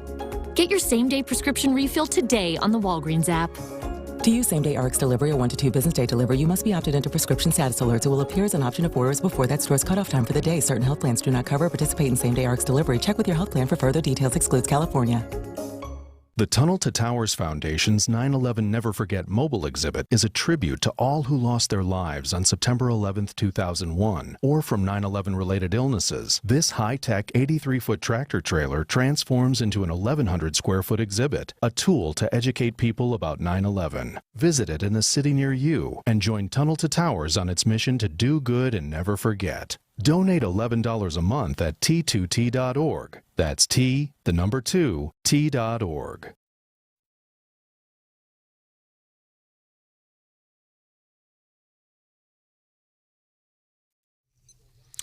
.939 The Eagle News Time with Robinson's Cleaners. Robinson saves you time. It is 8:03. 44 is our current temperature in Columbia. Our high today around 48 degrees. Cloudy skies tonight with a low near 11. The outlook for tomorrow, sunshine and a high of 22 degrees. Again, 44 here in Columbia, 43 in Jefferson City. Good morning, everyone. Here's some of the stories we are working on for you at this hour. A Columbia woman and a former spa owner here in town convicted of killing her husband in 2017 learns her fate this afternoon. She is Lindley Rennick. She is scheduled to be sentenced at 2:30 this afternoon, and Court TV has been granted permission from the judge, Kevin Crane, to broadcast that nationwide today. Rennick was convicted in December of second-degree murder and armed criminal action for the death of her husband, Ben. He was a prominent snake breeder. His nickname was the Snake King. He was shot to death in his Montgomery County snake barn. A jury was imported from Clay County to hear the case. They have recommended a 13-year prison sentence for second-degree murder, 3 years on the ACA count. That's armed criminal action. Judge Kevin Crane makes the final decision on the sentencing today. Both sides represented in court by their attorneys. Missouri Assistant Attorney General Kevin Zellner will be back in court from the Attorney General's office. He told jurors in December that Lindley killed her husband for money, sex, and freedom. Defense attorneys have said it was the co-defendant, Michael Humphrey of Jefferson City, who actually killed Ben Rennick. Humphrey testified against Lindley Rennick during her trial. He testified that Lindley Rennick is the one who fired the gun to kill her husband. Lindley Rennick again convicted of second-degree murder, the case with numerous ties to Columbia and Jefferson City, but the murder scene itself is in Montgomery County. Dateline NBC and CBS's 48 Hours both had crews at the courthouse during the trial. Columbia Public Schools critical of Missouri Attorney General Eric Schmidt's lawsuit against CPS and 35 other districts over mask mandates. A lawsuit filed on Friday afternoon. CPS has released a statement. They say that filing lawsuits against numerous school districts for making decisions in the interest of safety and keeping students in school continues to waste taxpayer dollars and resources. As for the Attorney General, Eric Schmidt, he says mask mandates in schools are illegal. He also says they don't work. Schmidt says mask mandates have negative psychological impacts on children. He's also filed a lawsuit against the Jefferson City Public Schools. We should see some changes soon in how Columbia health officials report COVID data. The health department did not provide the specific numbers on Friday. They did tweet that we're continuing to see the highest number of cases they have had during the pandemic that started in 2020. Health officials say there's been an increased workload for staff members as there's been an increase in positive COVID cases in the past several weeks. We have more on this story on our website, 939theeagle.com. A reminder, classes are not in session for CPS today and tomorrow. They are teacher work days. CPS administration, staff, and teachers are still working. Classes scheduled to resume on Wednesday. A candidate for Columbia Public School Board says he is running because he thinks the district isn't listening to parents. I just feel as a parent, and so does my wife, that we just feel like we're over here talking and nobody's listening and nobody's paying attention. And that's just not acceptable with us. That's Adam Burks. He spoke on Wake Up Columbia, telling Branden Rathert that his family struggled to get the necessary accommodations for his son, who has to be in a wheelchair due to a rare medical condition. He is one of 4 candidates for the election on April the 5th. 2 board seats are up for grabs at the election. And a key Missouri House Committee chair who represents one of the poorest districts in the state, giving a thumbs up to Governor Parsons' broadband proposal. House Agriculture Policy Committee Chair Don Roan represents Southeast Missouri's Boot Heel. He is from Portageville. The broadband, we've got 2 utility companies that are building broadbands that need help to finish a project down there. We've got people without broadband. The governor has unveiled a $400 million proposal to increase broadband, which will be the largest single investment in state history. State officials say 392,000 Missourians lack high-speed internet access. 93.9 The Eagle News is brought to you this hour by the folks at the University of Missouri Healthcare. Join us February 24th and 25th for the 16th annual MU Healthcare Children's Hospital Miracle for Kids Radiothon. You can give now, muhealth.org/radiothon. 93.9 The Eagle News Time, 8:07.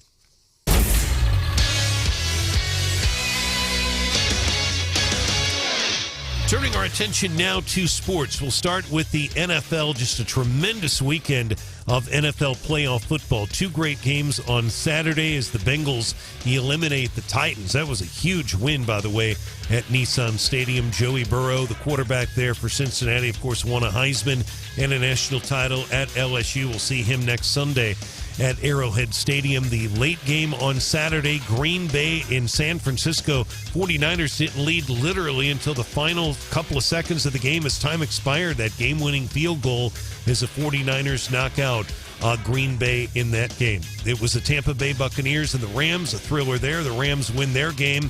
And, of course, the Chiefs beat the Bills in overtime yesterday, 42-36. The Chiefs hosting the Bengals next Sunday at Arrowhead Stadium in Kansas City. 2:05 the kick. Jim Nance and Mr. Romo on the call. The Mizzou women's basketball team now 15-5 on the year. They beat A&M last night at Mizzou Arena, 78-69. Brad Trinago last night on the call to KTGR there on the call. Haley Frank leading Mizzou. She had 28 points in that game. Our sports is brought to you this hour by Woods Basement Systems, 800-388-9326 for a free estimate. 93.9 The Eagle News Time, 8:09.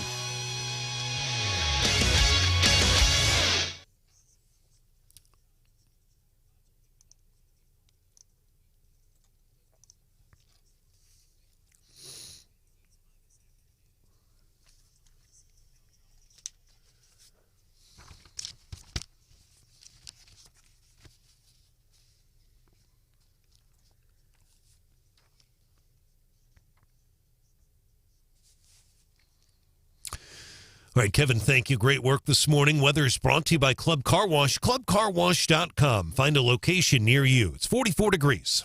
Eagle Eye Traffic. 809 Traffic Check is with MidmoHires.com. Local companies looking for local people. Roads right now in mid-Missouri are pretty quiet. Our sunrise this morning, 7:23. It sets at 5:19 this afternoon. If you do want to report a traffic issue, call or text us 573-874-9390. More team coverage in less than 30 minutes. We have breaking news immediately.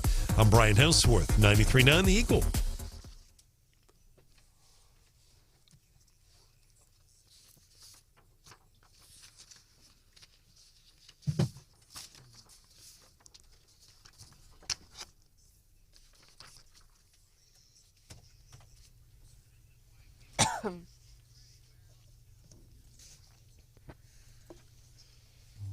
The United States does not have the qualification to say that it wants to speak to China from a position of strength. It's very dangerous when you allow our adversaries like Russia and China and Iran to try to upend the status quo, and all we do is have strongly worded speeches or some mealy-mouthed sanctions. Let me see your whole palace, or else. Or else what? Or else we will be very, very angry with you, and we will write you a letter telling you how angry we are.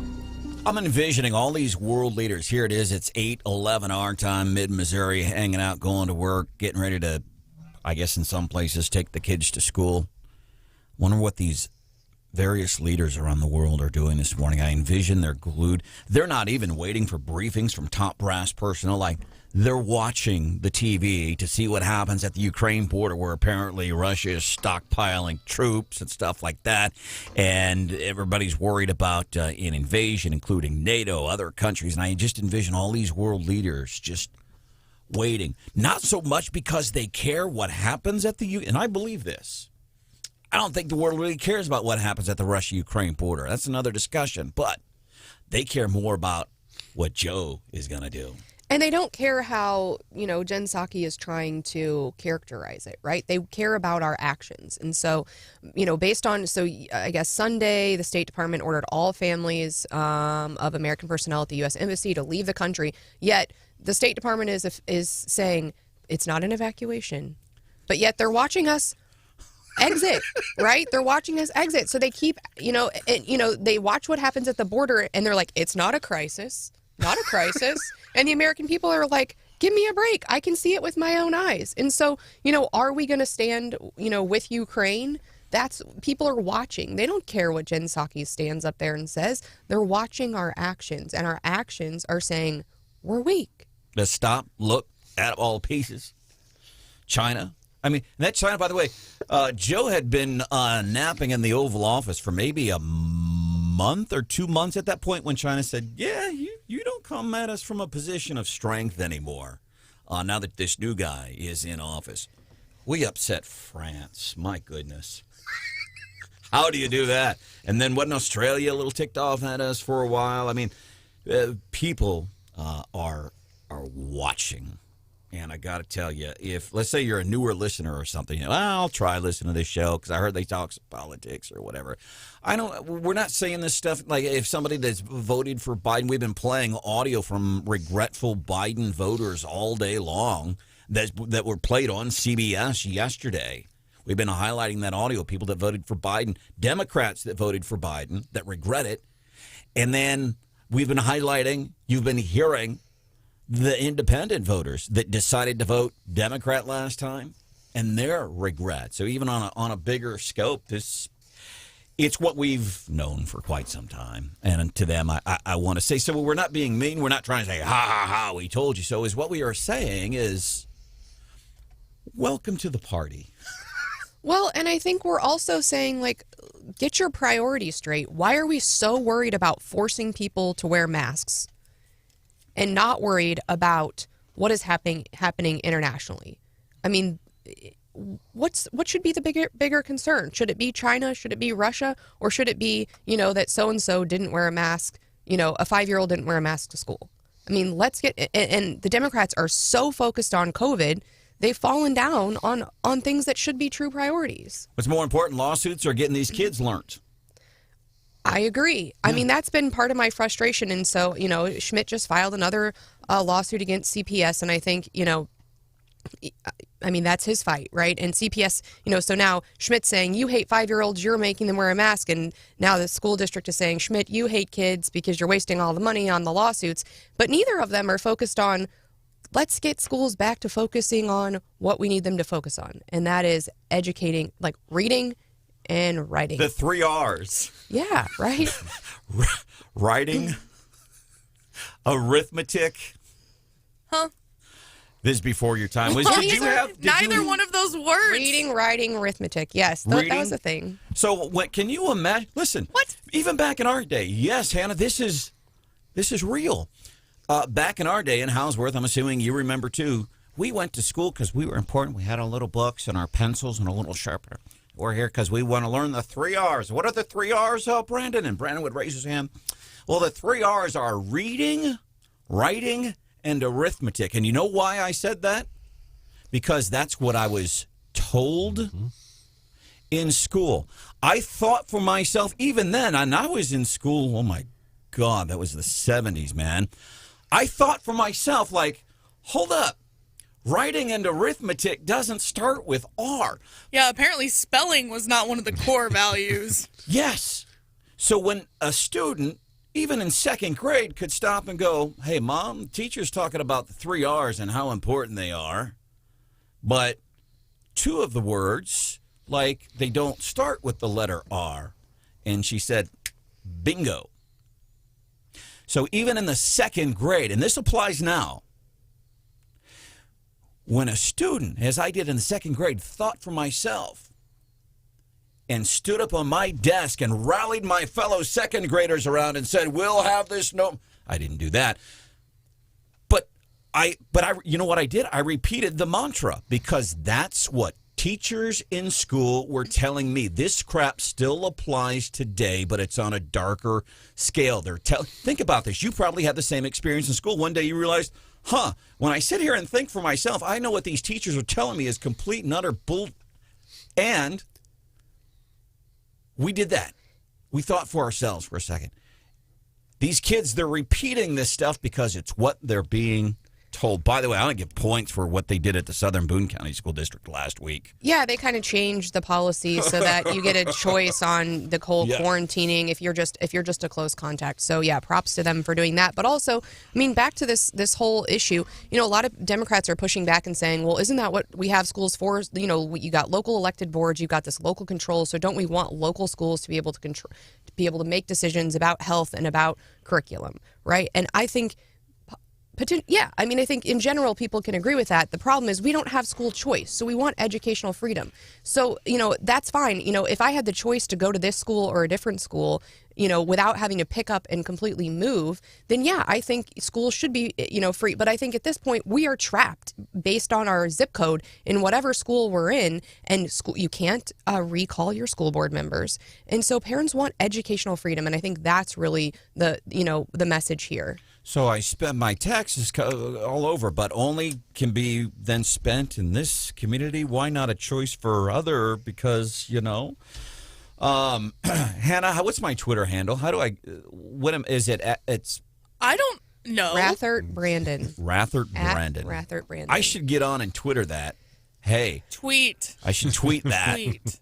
If you're on Twitter, you join me there. I guess my next step will be to get on Parler and see how that works out for me. And then maybe there's a new one called Getter. I'm going to try those. If you're on Twitter, at Rathert Branden, I'm going to tweet that. Hey, remember kids, when we thought for ourselves in grade school, we knew when we thought for ourselves, reading, writing, and arithmetic, the 3 R's, they don't start with the letter R. But what did we do? We repeated that mantra anyway because it's what we were told by teachers. Kids today, they do what they are told by teachers. I actually tagged you in a tweet earlier this morning. How do I check that out, man? You just log in and you'll have a notification waiting for you. All right. Well, I appreciate that. Seriously, I'm trying to get... It's like dating. I'm trying to get all the action I can, but I'm not succeeding. Gross. I'm kidding. Gross. TMI. I'm kidding. Hey, you want to hear some headlines from various news outlets here on 93.9 The Eagle on how they're covering things? So here's, as far as it relates to, Russia and Ukraine. Everybody, it sounds like they're handling it delicately, I think, because, again, the news outlets. They know, hey, we got to get Joe's back on this. And so USA Today, U.S. Embassy in Ukraine sends home staff's families, cites increased threats of Russian military action. Here's what we know. Pretty accurate. And I don't take a whole lot of offense to that. This one does bother me a little bit.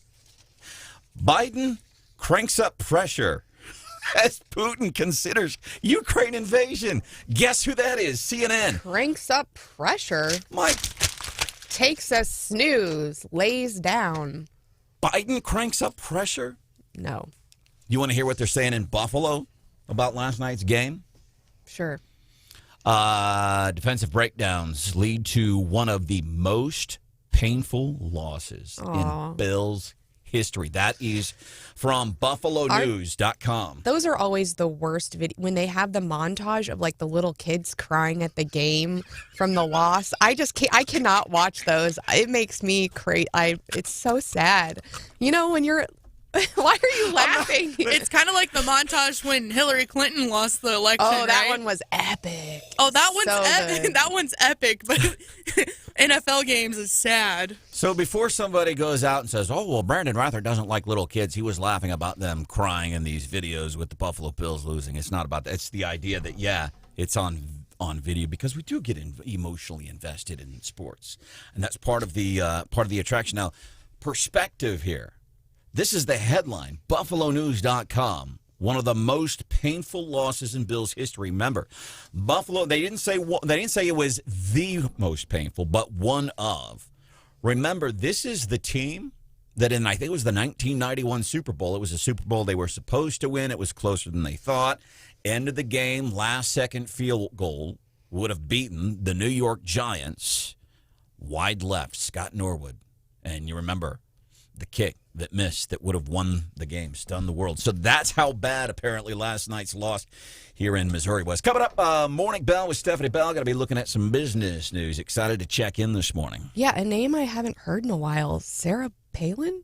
She's coming up in the morning. Why are we talking about Sarah Palin this morning?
This show includes language and/or cultural stereotypes that are inconsistent with today's standards of inclusion and tolerance and may offend some listeners. But not you. You get it. 93.9 The Eagle.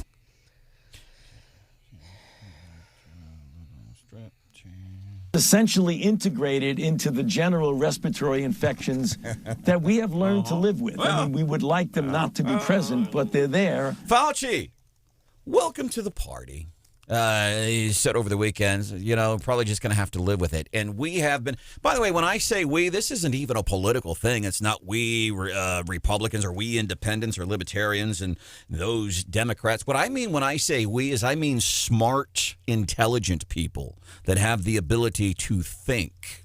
That's what I mean when I say we. When I say they, I mean those people that try to control, those people that lack the ability to really think things through. So please understand, this is not a Republican, Democrat thing. When I say we, it's not we conservatives and those progressives. I mean we smart people, those dumb people. It's 8:28 time for the Morning Bell. Stephanie Bell. So Sarah Palin is back in the news. She is being sued, or she sued the New York Times, I believe. And so if you recall, there was this big issue with, of course, Sarah Palin, former governor of Alaska. So she has sued the New York Times. That lawsuit, or the trial, actually starts today. So this has to deal with the congressional shooting. And I guess there was a PAC, and her PAC put out certain information. And she has to show there was this actual malice standard. And she, I guess the PAC put out a map that put Gifford and 19 other Dems in Was the that issue. the one with the site on it with the look like we're aiming at these people? I think so. And so then the New York Times was basically blaming her, but then they issued corrections, tweeted an apology, and she said, yeah, we don't care about your corrections, your apology. We printed it, right? And so now she's saying you defamed me. And so it's a big First Amendment case, and it's going before the court this week. That'll be interesting because it does involve media. It involves a politician. It involves freedom of speech. And again, it talks about political incitement. Did she incite anything? Which we talk a lot about. Who incited what and who's to blame? Do we blame her? Stuart's reaction to this story. Sarah Palin's a smoke show. I think that means she's hot. Fox News is here. They're telling folks to get out of Ukraine.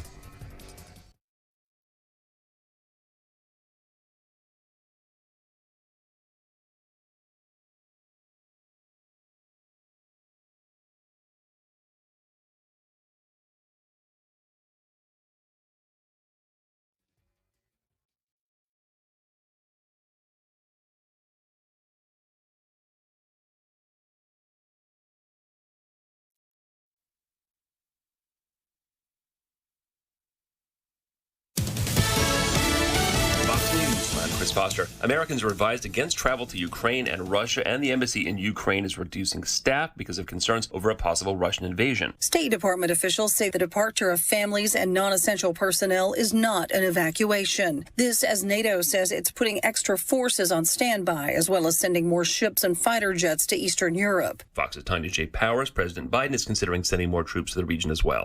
WikiLeaks founder Julian Assange is being allowed to appeal his extradition from the UK to the US to face charges related to publishing classified files in 2010. His partner, Stella Morris. Julian has to be freed, and we hope that this will soon end. Assange is accused of illegally helping Army intelligence analyst Chelsea Manning steal classified files that WikiLeaks later published, putting lives at risk. He's been in prison since 2019 and holed up in Ecuador's embassy in London for 7 years before that. America's listening to Fox News. And now, award-winning news coverage with Brian Hauswirth on 93.9 The Eagle and 93.9theeagle.com. 93.9 The Eagle News Time with Robinson's Cleaners. Robinson saves you time. It is 8:31. 44 is our current temperature now in Columbia. It's 43 degrees in Jefferson City. We're expecting a high today of around 48 degrees. Good morning, everyone. Here's some of the stories that we are working on for you at this hour. A Columbia woman convicted of killing her husband in a snake barn in 2017 is set to be sentenced this afternoon in Boone County Circuit Court. Lindley Rennick sobbed in open court in December after a Clay County jury convicted her of second-degree murder and armed criminal action. Her husband, snake breeder Ben Rennick, was shot to death in Montgomery County, where his snake business was located. Court TV, you'll recall, broadcast her trial live. Dateline NBC and CBS's 48 Hours also had crews in Columbia during the trial. Again, today is the actual sentencing date. It's set for 2:30 this afternoon. The Columbia-Boone County Health Department continues to see the highest number of cases they have had during the entire pandemic. Health officials say that as they've seen an increase in positive COVID cases in the past few weeks, there's also been an increased workload for staff members. They plan to announce some changes in how they report information. There is bipartisan support for the governor's $400 million plan to increase broadband. This investment will increase access across Missouri for rural areas, but also urban areas that are underserved. With this plan, we will connect 75,000 households with high-speed broadband. Governor's plan also includes $30 million in funding to construct and upgrade cell towers. 392,000 Missourians right now lack high-speed internet. And speaking of the governor, he says a U.S. Navy team with 40 military medical personnel will be in place in the St. Louis region early this week. They'll be supporting hospital staff strained by COVID-19. 93.9 The Eagle News is brought to you this hour by Hemi Construction. Homes and lots in the southwest neighborhoods of Chapel Hill Meadows, Nursery Heights, Creek's Edge, and Timber Brook. 93.9 The Eagle News time, 8:33.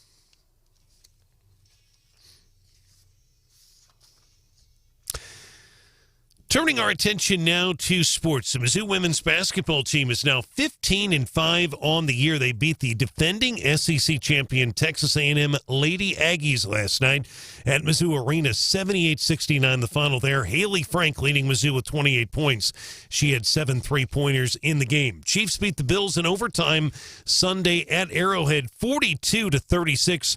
Patrick Mahomes, outstanding. The young man from, of course, Texas Tech Red Raiders, 33 of 44, 378 yards and 3 touchdowns, 3 lead changes in the final 2 minutes of regulation time, 25 points in the final 2 minutes. What a game as well for Josh Allen, 27 of 37, 329 yards and 4 touchdowns. It'll be the Chiefs and the Bengals next Sunday at Arrowhead Stadium in Kansas City. 2:05 will be the kickoff for that. Jim Nance, Tony Romo on the call on CBS.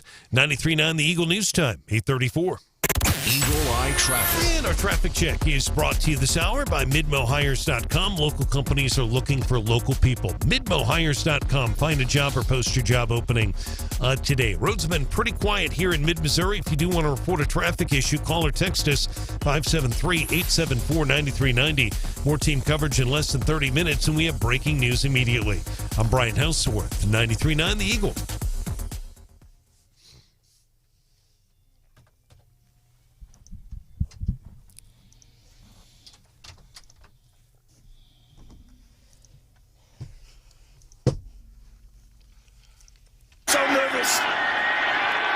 Showing hundreds of thousands around the planet. The kick is good. It's going overtime. Looking to the end zone for the win. He caught it.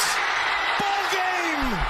Chiefs to the championship game. How about that? Here's some numbers. Let's start with the Wake Up Columbia Facebook post. Hannah posted last night. What's your heart rate? What's your blood pressure? How's it going? No, let's check in and make sure everyone is okay. That was the first thing. Is everyone okay? What did we get? We got a lot of comments very quickly. And the general consensus is, holy crap. Had to be an amazing game. Number of folks that have been texting us this morning at 874-9390. Yeah, I bailed out when there were 13 seconds left, and we were not in the lead. Some numbers, and we're going to move on to the next thing here. Tickets on sale now, according to Ticketmaster. So they released tickets for this coming. And the cool thing is we get another home playoff game. That's good for the economy here in Missouri. I guess mostly benefits Kansas City, but ultimately it's good for us. It benefits the state because they pay it at Joey Burrow. All of them pay a 1% entertainer and athlete tax. That a lot of that goes to the treasury in Jeff City. That's a lot of money. And the referees too. So right now, Scott Fitzpatrick's in Jeff City going, I'm going to start counting some chickens before they... It's also good to have a home field advantage, especially this far into things. But here's some numbers, and we'll move on. I've never really seen this Josh Allen play until last weekend in their game against New England. This guy is really good. It's not just, there's a lot of good quarterbacks. Tom Brady's a good quarterback, but not necessarily fun to watch. It's fun when he throws a temper tantrum and goes up the road. Look, see, he broke my lip. Ooh. That's fun. Josh Allen, he's like Patrick Mahomes, not quite as fun as Patrick Mahomes, but the guy is fun to watch. So between Josh Allen, Patrick Mahomes, these two kids, by the way, who are, 25? I don't even think, what's Patrick, 26, something like that? And Josh Allen's 25, maybe? Ballpark, yeah. Between the two of them. Just out of college a couple of years, really. Yesterday, just those two guys, they accounted for, if I've got this right, more than 920 yards of offense. Those two guys. Between passing and them running, those two guys accounted for 920 yards of offense. So Mahomes is 26 and Josh Allen is 25. Yeah, that's just incredible that they have that kind of talent. And both played on teams in college that did not have a whole lot of defense. And thank goodness Josh Allen suffered a terrible injury in college. Yeah.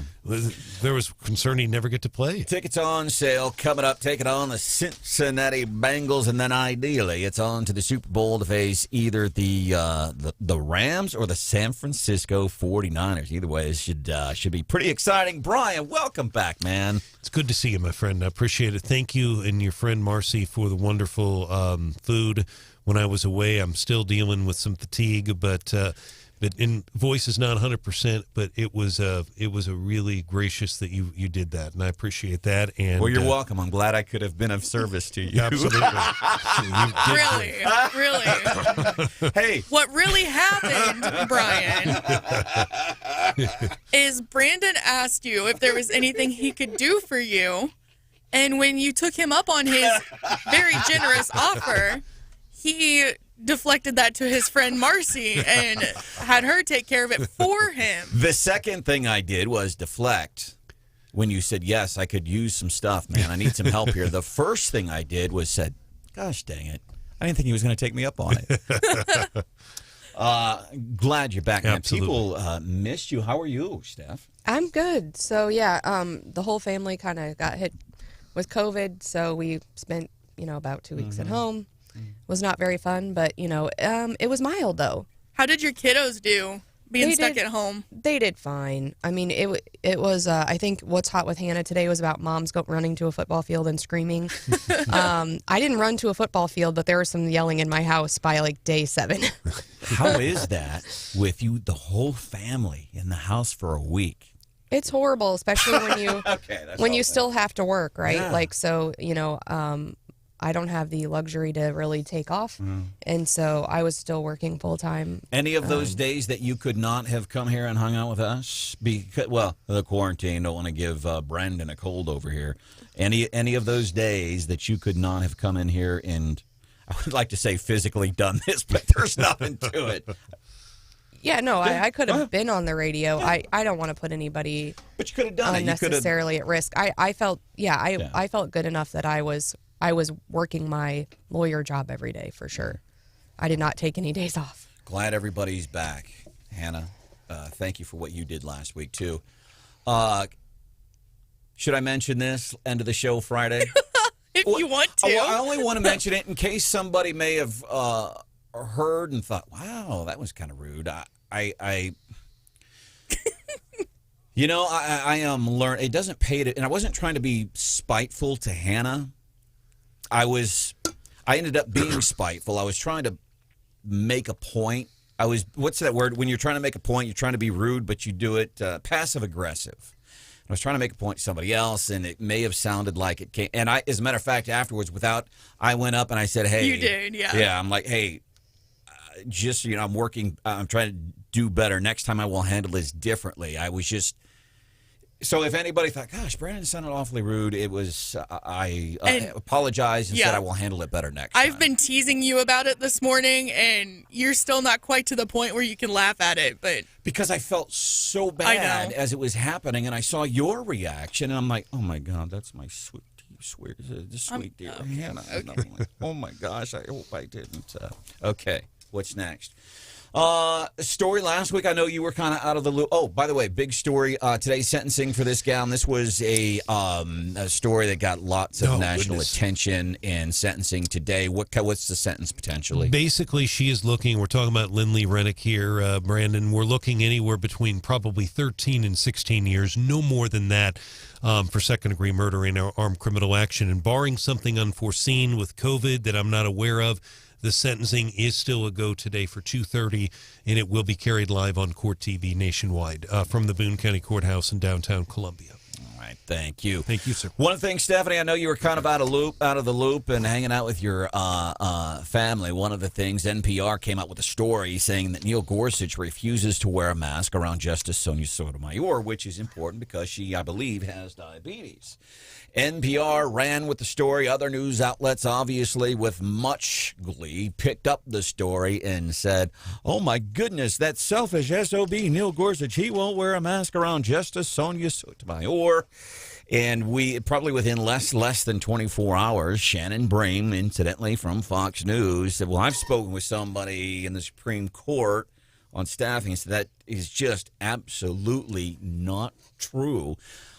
And now I think it's widely accepted, even people within the court are saying, yeah, this simply is not true. But it didn't stop news outlets from running with it. Anti-mask insanity has now reached the highest court in the land. Risking the life of your colleague because you just don't feel like putting a mask on?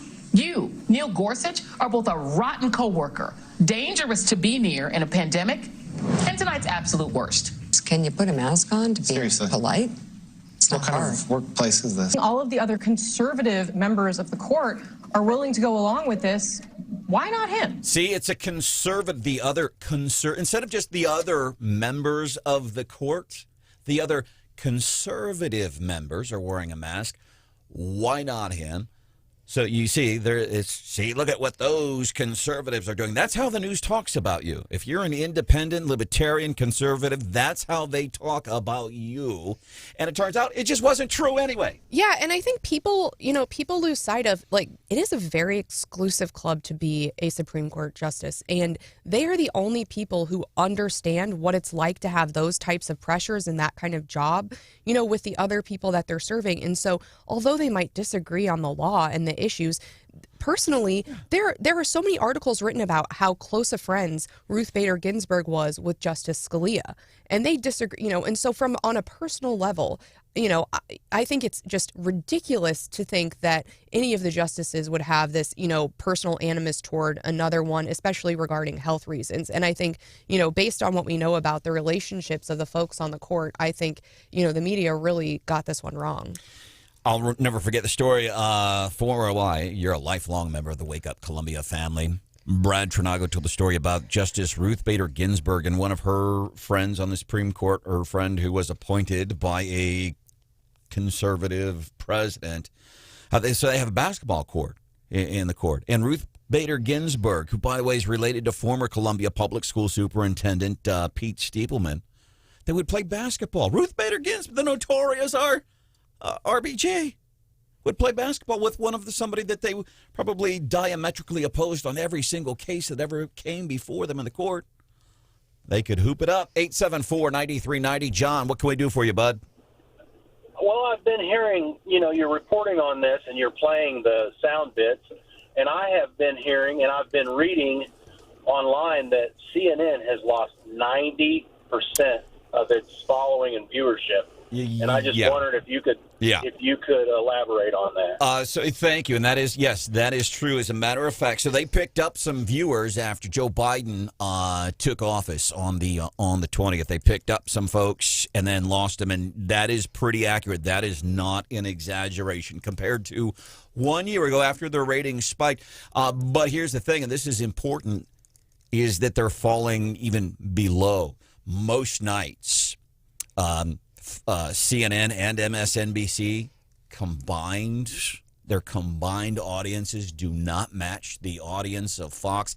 Last week, we covered this from Mediaite, reported that every single, this was, I believe, a first for Fox News.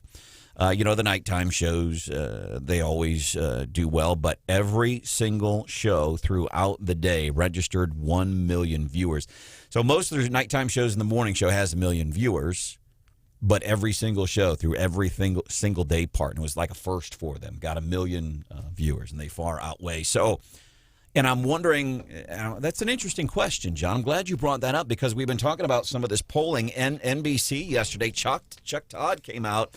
He talked to independent voters who last time voted for Biden, and he talked to them. And what are some of your issues with Biden? They're regretting it. It's almost $400 just to go to the grocery store for 3 people. I mean, that's insane. Well, there's some more profound stuff than just the cost of groceries in there. But it ties in. Independents who saw that record-long presser by Joe last week said that speech for independents. Sometimes they vote Republican, sometimes they vote Democrat, whoever it is they are most comfortable with. Gave the speech D and an F. We also had polling last week. There are more people leaving the Democrat Party. There are more people going to the Republican Party. Right now, you know where Biden's got the highest approval rating? Because the poll numbers keep going down and down. Fox News polling. Right now, if you go to Fox News polling, they have the highest approval rating numbers right now for Joe Biden. It's real. Coming up, got some leftovers.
The power of local talk. Wake Up Columbia with Branden. 93.9 The Eagle.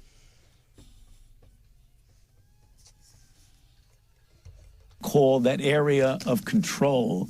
And there's a big bracket of control. Control means you're not a... I don't know what he was talking about, and out of context, I'm gonna take this out of context. I do know what he was talking about, but I'm gonna take this out of context and bend it to how I want it to be. I'm just being honest. At least I'm being honest with you, right? Can I be honest about being, About how much you work out and go to the gym, how many calories you burn. I'm being honest. I'm taking that. But I do, seriously, listen to this for a second. Seriously. I find this interesting, the use of the word control. Call that area of control. And there's a big bracket of control. Control means you're not a... Control, because he wants to control you. Are you sure he doesn't mean like your control group in science?